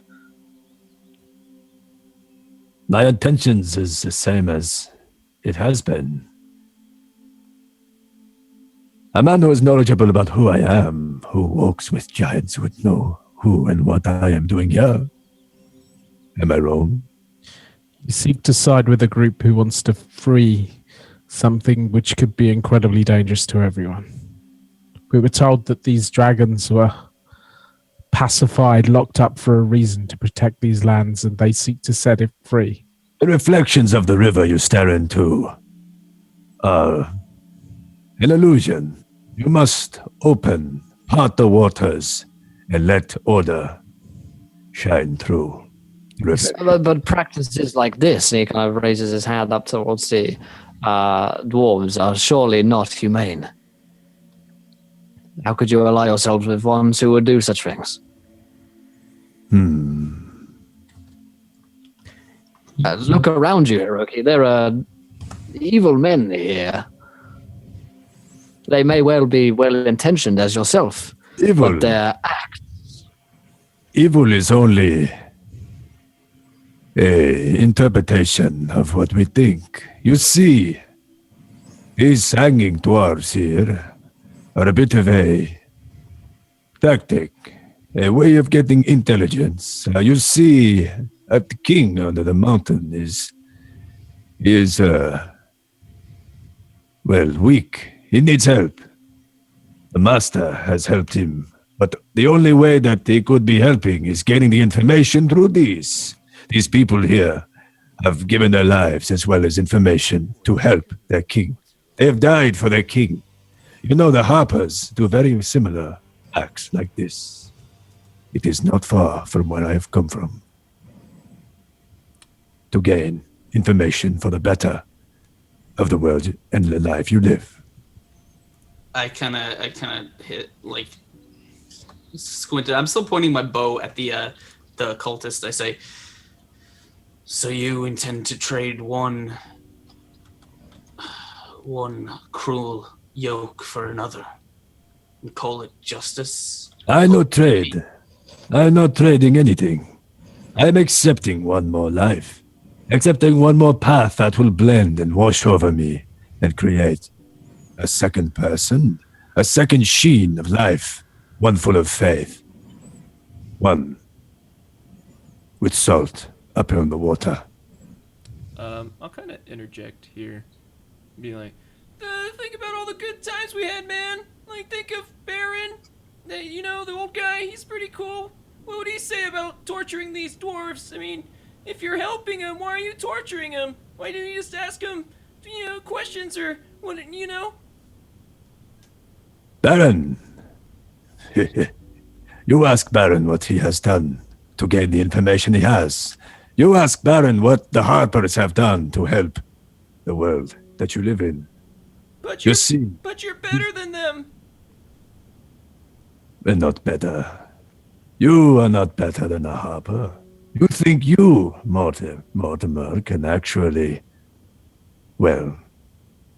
balance, order, balance peace between several axe. Oh, well, Will's frozen. In Because, the don't worry. pose too. You think you can balance the rocks upon the rivers of life? You think you can remove the rapids of evil? No, but No, I'll but do he it. is- I'll do it my way, not some twisted way of some And squid he's monster. trusted with children. That is good enough. Do it for perch, man. Do it for perch. And I'll kind of like hold him up. I say, friend, I fear your mind is not your own anymore. We're going to have to take you into protective custody for your own good. Before you do that, I must show you yourselves here. And I hold my hand up, and out of that becomes like a reflection, like rippling wall of water, and I push it forward, and it washes over you guys, giving you all bless. Hallelujah. Bless up. Are we also drenched? What's up? Yeah, you're wet. Bless up. I Pretty kind of clever. do the bird in a bird bath thing, like pecking at my chest feathers. Up to 3 Aw, creatures. Oh, fuck. pre- Sorry. preening. Let's go. It works. We can Right, fine. All of you are blessed. So yeah, you get a D4 and add it. But You see, the master has chosen one.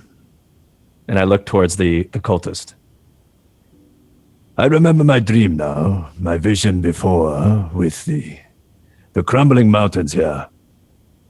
And I have seen the mountains that fall. There is a second part to that dream, which the master has shown me. It is the waters after these crumbling mountains. One for which this master resides. You say only a chosen one can retrieve what's down there. Yes. Very well. I will be back, friends. And I start to walk into the water. But the key, you can't take the key. He goes head after you. Can I? I ignore him. Yeah. No, I'm gonna shoot the cultist. Sure. Where do you want to shoot him? Just my. Face. Ideally in the face, but I just have my short bow pointed at him, and I'm just gonna hit him with an arrow. Sure. Let's just say you shoot him in the neck as he's kind of walking off. He's like not in combat. You basically coup de grace the guy, seeing as he's just walking up to look at Heroki. You shoot him in the neck, he just kind of falls to the ground.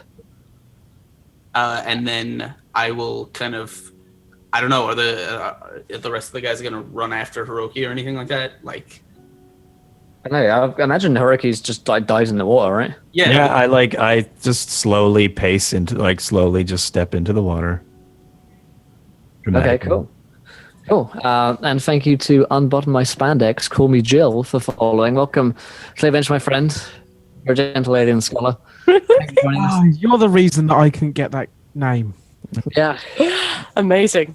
The thing is, how many spandex have buttons? Is that a common thing? I don't know. No, as It tends to be someone who has button. worn spandex, it doesn't come with buttons. That's Right the whole from the horse's mouth. There you go. So It thank was you, for a Jill. cosplay, but there you go, Jill. No buttons. I don't think any of What us else, though? believe that Will doesn't own spandex. You know I'm wearing spandex right now, Brian. So You just chewed a corset once, Will. I no. But yes. somewhere out there are records of me wearing a corset. Yeah, in my spank bag. Corset. It was Biff's birthday over a year ago, and Biff had a corset, and I wore it on the stream. And that night was the first night that me and Sydney ever Skyped. That's how you do it. That's the That's what you get. Not gonna lie though, it That's- totally that's it. worked. There you go. This is what the ladies like when they're out. It didn't work. It really it was Will. It was, the, it was the lifting and separating. Oh yeah, she says. Oh yeah, she says. Exactly. Hashtag man shelf. That was all good. Man shelf. It lifts Oh, and boy. separates. Oh yeah, and thank you to Senrith for following. Welcome, Clear Bench, my friend. You're a gentleman and a scholar. I've completely forgotten about the course history. I've got to bring that back. So 24 hours. True. That sounds like a good place to bring in the viewer decision. it does seem like a perfect moment. So I said purple. Purple moment. sounds like a purple moment for me, which is when I reach climax and it's time for a viewer decision. So it's when the corset's just a bit too tight. Oh, excuse me, I'm about to reach my purple moment. Lace my corset. Purple moment. Yeah, and that was the same night me and Sydney both reached our purple moment. And Oh, Sydney, I'm so sorry. Oh, that's so dear. good. so funny because it's true. So as Heroki enters into the waters, Finn hits with a cushion. hence my current hair. So Heroki enters into the waters. He dives down deep to grab the key. You see this key below the water. It's a silver key. Pretty simple, really. Not too much adornment. Literally And a key. Literally, Nothing poetic about it. Just a key. it's actually it's a purple key. And Just so purple. well, I see it's purple. I'm blushing. Stop. Yeah, Sinner, if we're just talking about my Purple. course, I don't know what's strange about that, but this is normal. And you see, you feel as you grab the key, you feel your master's blessing, and you hear his, you hear his voice. It says, "Here is my gift to you. You will lead us, Heroki." And you feel the key just from your hand, like up your forearm, something starts worming its way out. And this little fleshy tentacle begins to form and just like push out of your skin. At first, there's a lot of blood, and it like rips through your skin. And there's this kind of tentacle on the side of your arm, which you have control of. It's like an extra finger, and really useful for reaching the purple moment. As you, you grab it, and you are also the cult leader, but you are forced to wear a squid hat apparently. So you feel this kind of these kind of tentacles and bits of seaweed like form around your head in a hat, and this is like the mark of your cult leadership, I suppose. And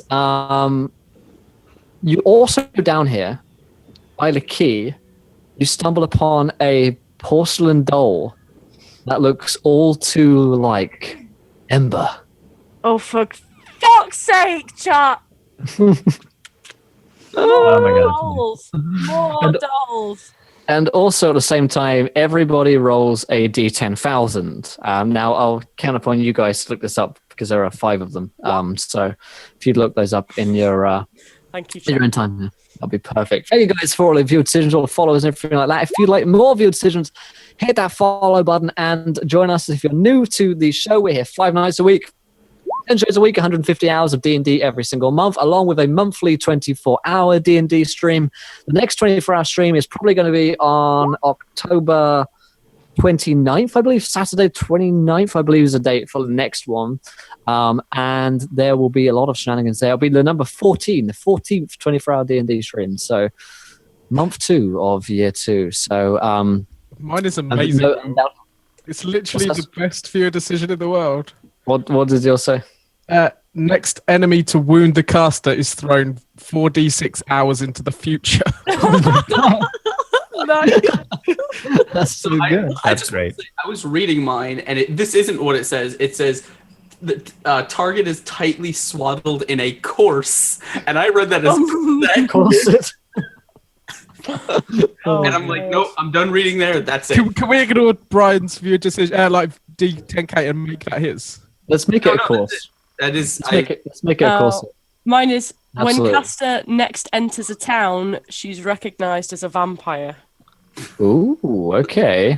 I have the most random Interesting. one. Caster is chained to a desk in some high-rise office building. Oh, that's a bit kinky. What? Wait, what? Wait, That can work. That can work. There's no desk, but there is an altar. Isn't the Underdark? Yeah, Isn't Is Gauntlgrym there- full of like towers? Is there Yeah, a go on, Kraken go on. office building somewhere? I just get Yeah, teleported. Dark absolutely. is basically the The post Dwarven office. offices. Yeah. So does that trigger immediately? I guess it just says. Okay, cool. And then finally, Hiroki. No precipitation falls within 10 miles for 46 months. Nice. Say that again. It's gonna be awful actually for the Yeah. lands around here. What was that? No Yeah, no. precipitation falls within 10 miles for 4d6 months. I started dry. All right. So we've got in a bunch of cool view Too wet to forget.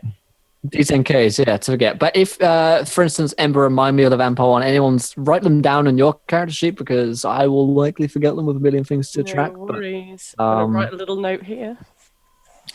oh my god, Bert. Oh, dude. He says shackle daddy over here. Dude, I think this month the return of the Mac Daddies. The Mac Daddies, fuck yeah. Big Daddy Mac Daddy. Big Daddy Splatter Daddy. Splatter daddy, don't honestly. Isn't that right, Sydney? And thank you so much to Had Radivus for following. Welcome to the adventure, my friend. You're a gentleman and a scholar. Thank you for joining us. So, yes, all right, so back into the action. So a bunch of these things happen to you guys. But most pertinently, Morty steps onto something and you see this great kind of like tear just begin to kind of open up where he was, and he is gone. The tear is still there. And figured in my far for the host. Thanks so much, dude. How's it going? Good to see you. I hope you guys had a good stream. We're playing some Storm King's Thunder currently and having a good time. So Morty has just disappeared through a rift. We'll get back to you guys in a second. Morty, you find yourself chained to a desk in a tower. And this tower looks out upon a vast dwarven city from which you can see, we can hear, in fact, the huge kind of beating of hammers on metal and other things. And you also kind of see giant forges as well, giant metal forges that are kind of just burning away in the core of the city. The city is huge and clearly dwarven. You see hundreds of dwarves walking around in the streets. But currently in this little room that you are trapped in, chained down to the table, there is a dwarven lady. Don't get excited, but do bring out the ERP sacks. You do see that she is some kind of caster. She's a giant kind of like staff gripped tightly in two hands. And she's got a little bit of scruff, kind of beardy thing going on there. And she appears to look very angry with you. And there are other dwarves around here as well, mostly male dwarves, that appear to be kind of discussing. They seem to be like students of hers. You know when you get a... Oh, God, this is coming down to me not knowing anything about science. When like a doctor has students and the students follow him around everywhere and watch, when people Scrubs. look at things, yeah, like in Scrubs, yeah. Yeah, that's basically what's going on there. You see her look at you very sternly, and you're kind of trapped down. You can't get any of your like hands free, basically. And she's like, "What are you doing here?" I don't know. Oh, Will, does he still have my baby? Yes, Perch is still here. No! Oh no. I was with my friends and then I got pulled in here and now I can't get my hands free. Out of the Abyss Part 2. My baby's taken again. Yeah, oh god, yeah. Stop taking my baby. Stop taking my baby. Too baby, too furious. Too baby, too furious. Oh dear. So yeah, she says, "Never mind who I am. What are you doing in that temple above our ground?" Oh, we were here to get a key from some cultists. What kind of cultists? We heard that there was activity there.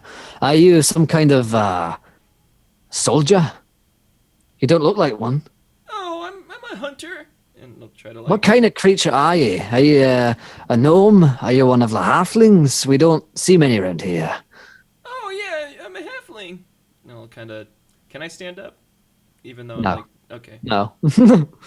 You're like strapped down in a bed, okay. basically. Okay, I thought my You hands wake were up and it's all a dream. Mind palaces, but you do wake up. You do look over there, and there we go. And and she says, "Are there more with you? Who else was there?" Let's see. There's me. There's Ember. There's Heroki. There's Birch. There's what's the bard's name? Iskrin. Ifrin. And there's this douchebag named Connor. He's there too.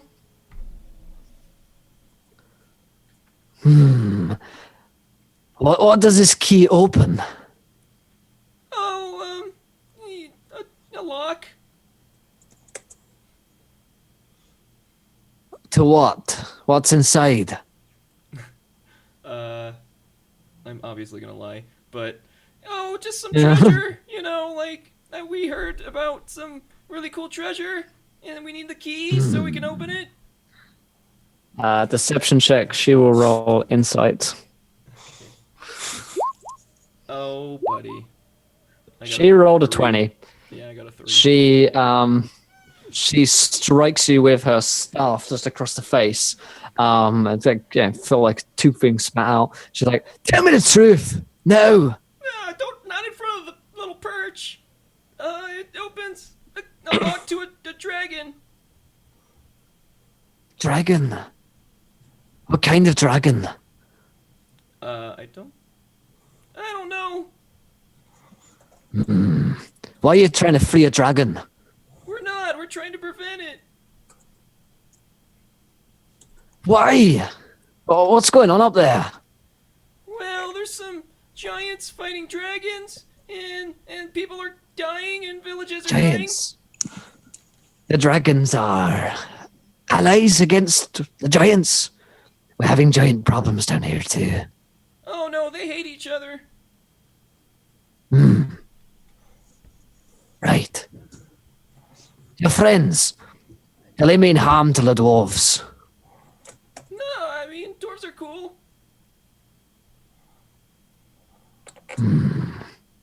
Let's bring them here. And she opens up the tear. And back in the other room, you guys see the tear kind of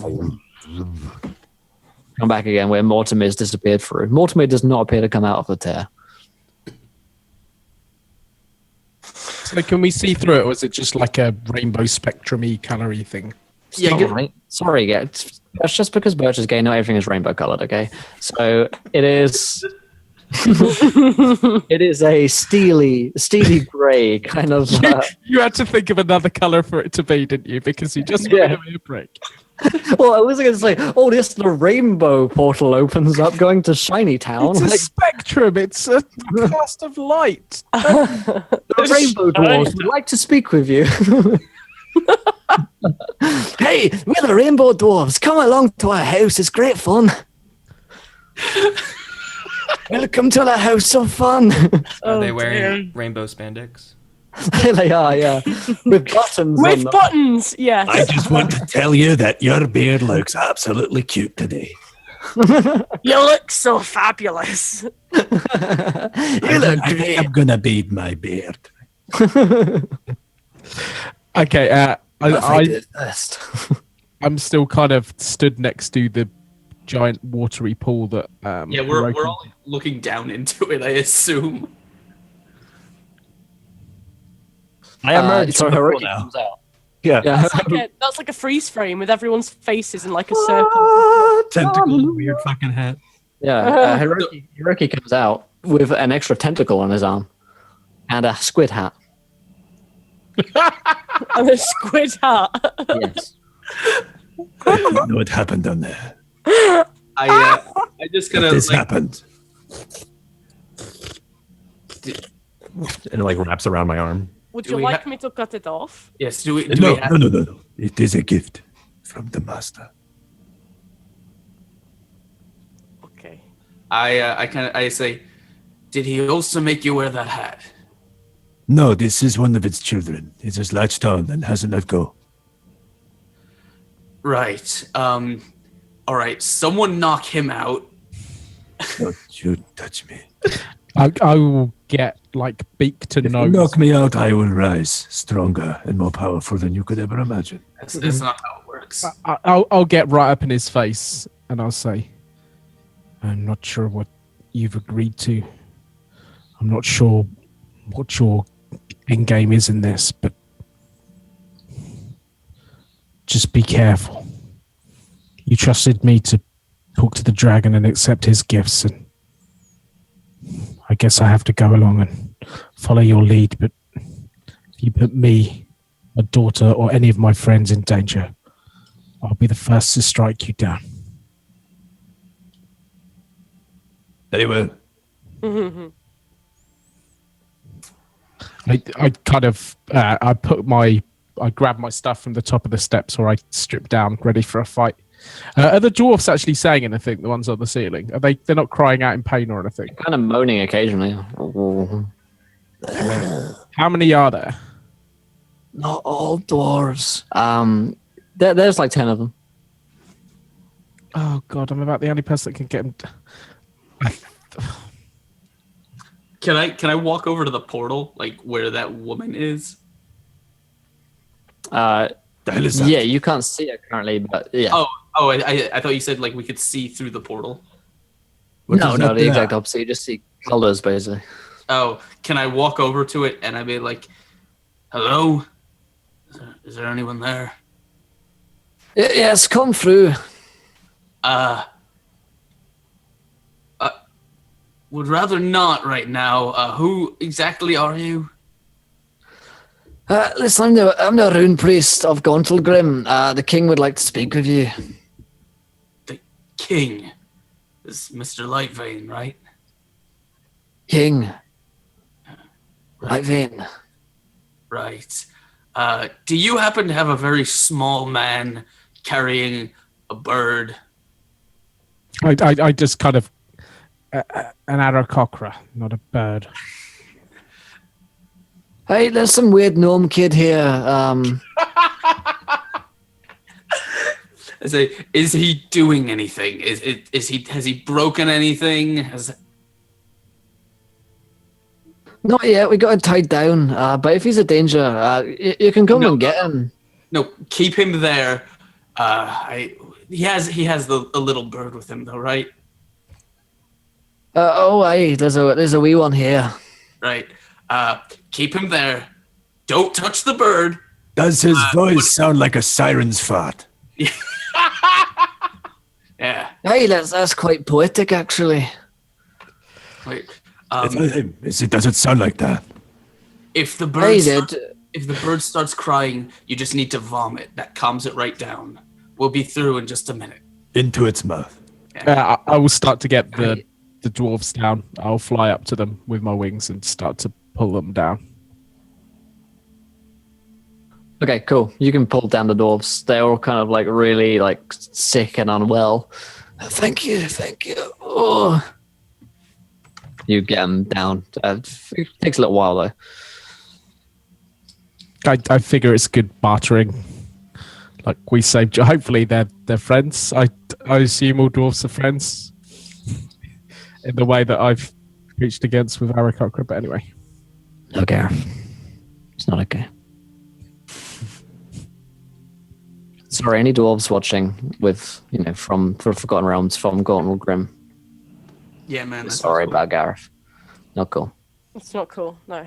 I made some misguided comments. I'm sorry. That is in my past. I'm moving forward. I've donated to several dwarf charities. I respect the beard in all its forms. I'm sorry. I've got dwarven friends. Yeah. My grandma was dwarven. My personal cook is a dwarf. Yeah, I guess all the time. I love beards and rainbows. So, okay, so you get the dwarves down. Are you stepping through the portal at some point? Yes, as soon as the dwarves are down, once I know my daughter's there, I will go through first. Nice. As we lead them through, I just want to ask. I say, friends, you look like you're looking a bad way. What? Where did you come from? What happened? Where did you go? Where did you come Where did I from? come Can't from? I do? You said it's to the dwarven lady, right? No, the dwarves that we just freed that were walking. Oh, okay. They say, Gauntlgrym. Gauntlgrym. Oh, Rorikstead. I'm from Rorikstead. Rorikstead. I'm from Rorikstead. Sounds like they're all purpling. Good luck, horse thief. Yo, horse thief. Oh, horse thief. Yeah, they head through the portal to Gauntlgrym. So you guys come through. I see this dwarven lady here. Oh, there's a lot of you. And in fact, plenty of the dwarf behind her kind of run and hug several of the dwarves who they recognize because, of course, all of them know each other. Yeah. And you... They do. Right there. Unfortunately, they live up to that exact stereotype and they do know each other. They're all cousins. They're all, cousins of cousins. And they turn up and, like kind of like hugging one another and, shaking hands and stuff. The sickly dwarves are taken away for care. And the lady of the staff says, "Hey, I'm Bruma. Good to see you." The portal closes behind you. Who are you? You're with the weird gnome child. Well, we're his caretakers. He's escaped from an institution. We have to care for him.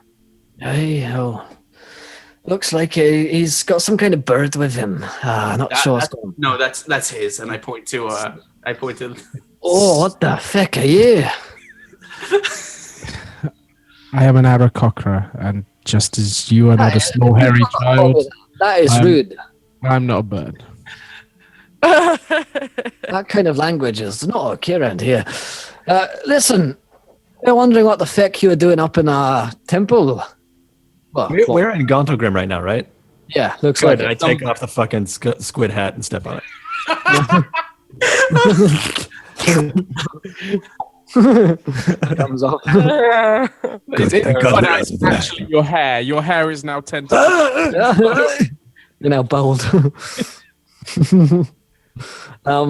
Yeah, she says, we're wondering what you're doing up in our old keep. Well, we weren't really doing anything. There'd been a cult there. You said the cultists and dragons, and you were trying to free a dragon or something. No, the cult of the Kraken had taken it over. We killed all of them. Ah, good. That sounds good. Listen, you've drawn the attention of the king. He wants to meet you. Well, we will be glad. He likes to meet all entrants into Gauntlgrym personally, especially ones that might be dangerous or strange. He's quite interested in you, ones from above. Well, we'll be glad to meet him. We have news that he may want to hear. Right. Well, We may have some key information. right. I suppose we can do introductions on the way over. It's a bit of a walk. Hope you don't mind. I launch myself into the air with perch. You hit your head on the very short ceiling. I collapse on the floor. What the hell is that thing doing? You'll have to excuse him. He likes to fly around. Do you have a big room?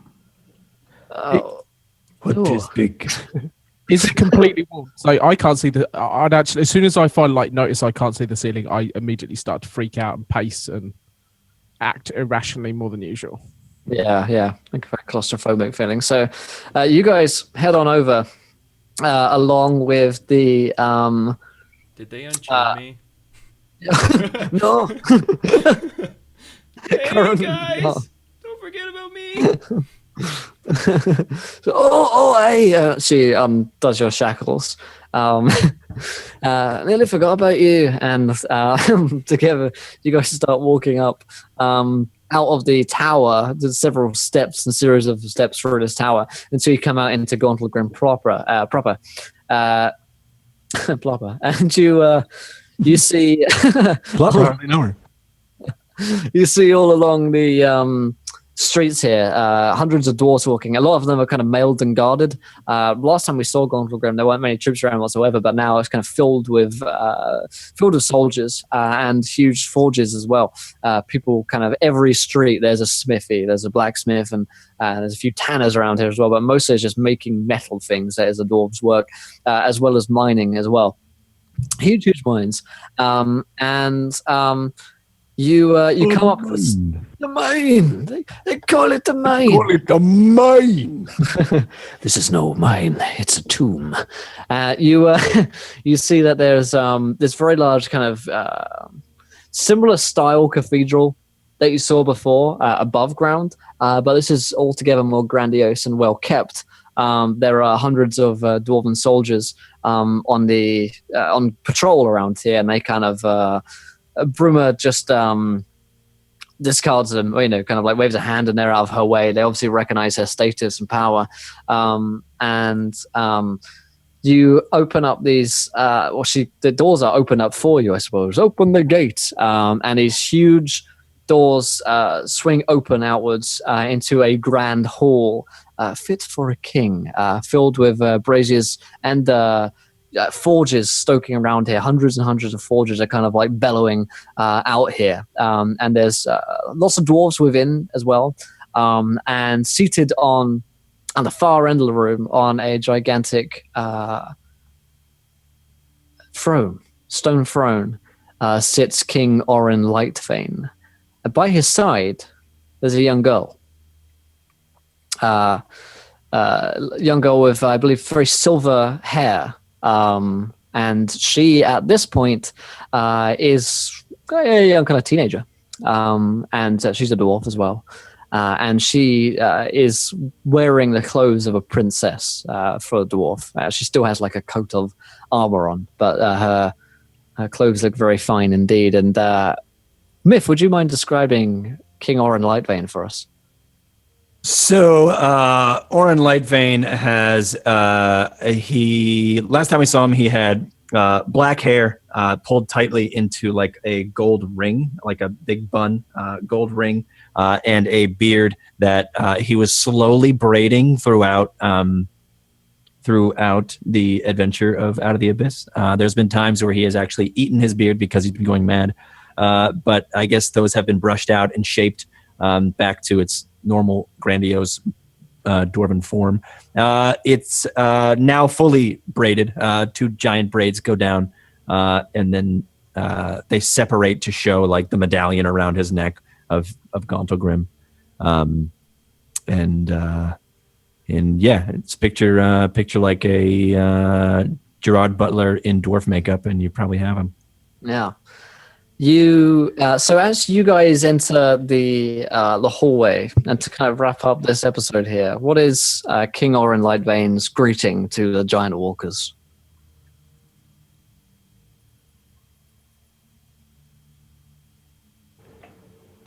Who are you? Walkers. Cool. And as the camera pans up to look at our adventurers, Ember, Morty, Perch, Salad, Connor, and Ifrin, that is where we will wrap up today's episode of Storm King's Thunder, episode 6, as we're down in the depths of the Underdark in Gauntlgrym with King Orin Lightfane. So, yeah, that's where we're going to end this episode, folks. Hope you guys enjoyed it. If you did, let us know in the chat. What's your favorite bit about it? What's your favorite moment? Let us know. And yeah, thank you very much for sitting so nicely in the audience and being such a great audience for us tonight with some really good viewer decisions coming in. And thank you to everybody who followed as well. Thank you to everybody who donated throughout today's session, everybody who subscribed, resubscribed, and all that good stuff. If you have enjoyed today's show and you want to watch more, tomorrow I've got whole new shows coming at you from 1 p.m. Eastern. We've got Outlanders happening with me, Askren, Trainsy, Kira back in our Crazy Fun campaign. And then at 4 p.m. we've got the viewer games. And actually tomorrow's viewer games is going to be run by Redundant UK. And we're going to be doing a fun zombie apocalypse game. So that should be a lot of fun indeed.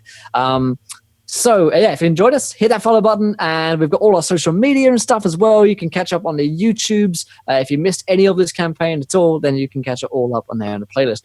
But let's go around. Thoughts from players about the session. What do we like about it? What do we hate about it? And of course, where we can find you on the internet. So Myth, it was a interesting episode for Heroki. Yeah, really fucking liked.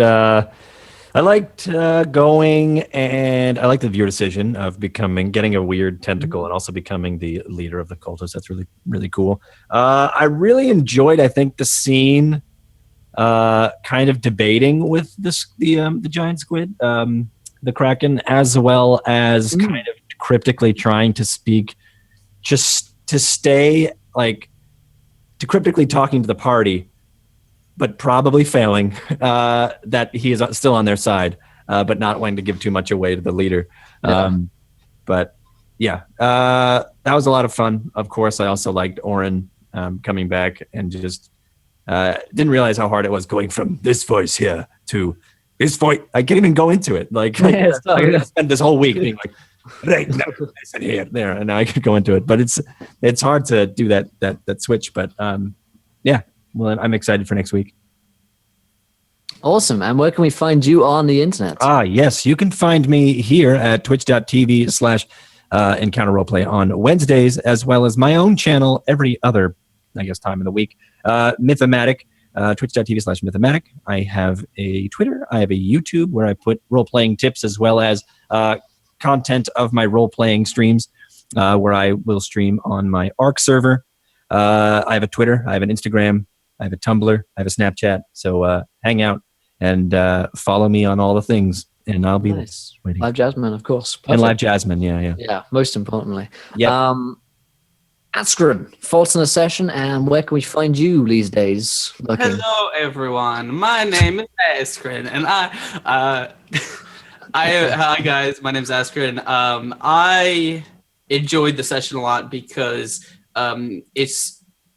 I could tell that sort of Myth was making some. I don't know if they were sort of things that he had planned out, but I can see sort of the dramatic place that he's making a lot of those character decisions from, and I think it's really interesting because it provides a lot of interesting role play aspects that probably wouldn't otherwise be explored.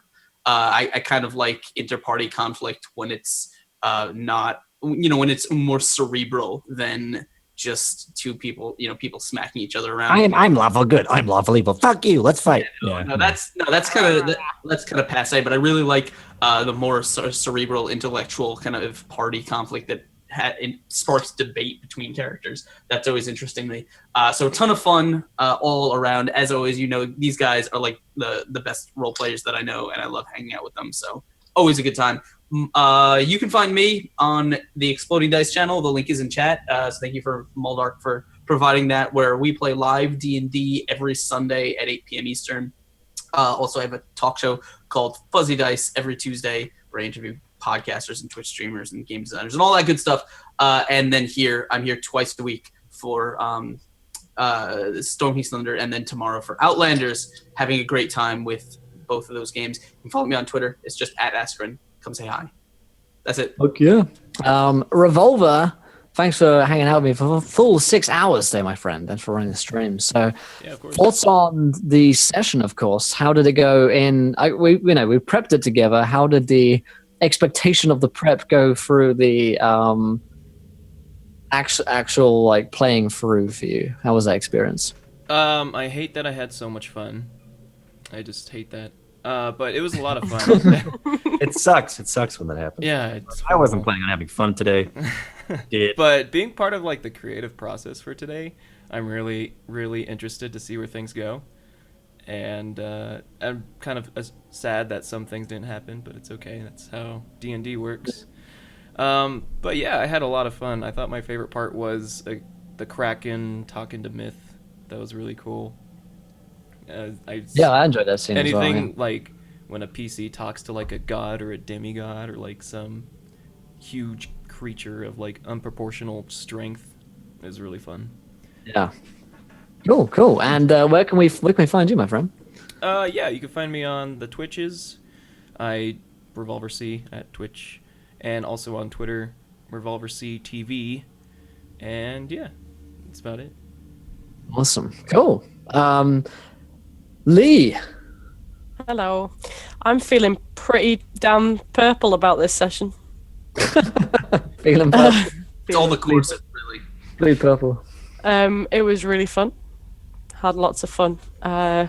Obviously, watching Hiroki try and sneak into the cult there, and not knowing whether it was for good or for evil, which was exciting. You can find me on Twitter, just ranting about things. My latest picture I'm really excited about. I went to a Gamescom last Sunday. Nerd. Yeah. Oops. You nerd. And I met a Chaos Space Marine, so it's like my favorite picture ever. Wow, that must have been great. Were your friends there? No. I don't have friends. No, it was cool. But yeah, follow me on Twitter, be my friend, because I don't have any. At Ginger Snapper with the little 3 at the end, same as it is in Twitch. Ginger snap through. Snap through. Yeah. And thank you to Asasuno for following. Welcome to the adventure, my friend. You're a gentleman and a scholar. And Gareth. I really enjoyed the session. Really fun. Like always a pleasure watching you guys work and kind of interacting around you. Myth, you knocked it out the park again today. Really, really cool.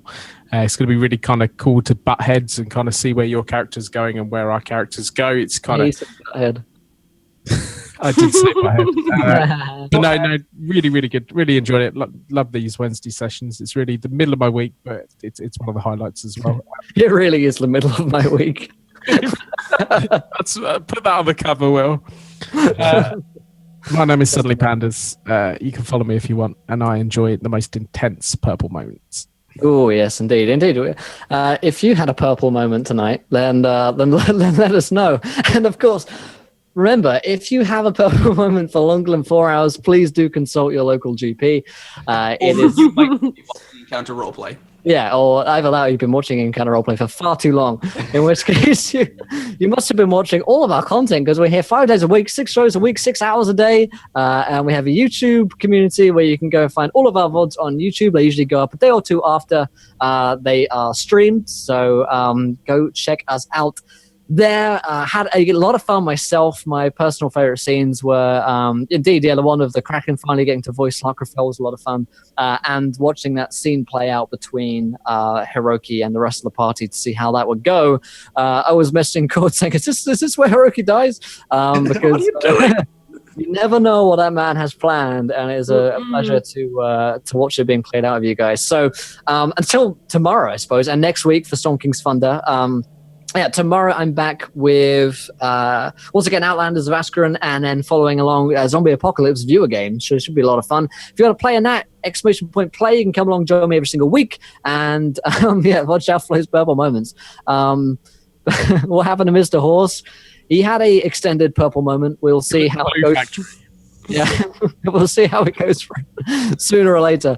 But thanks so much for watching, guys. Thank you for follows, donations, subs, and all that good shit. We'll see you again tomorrow.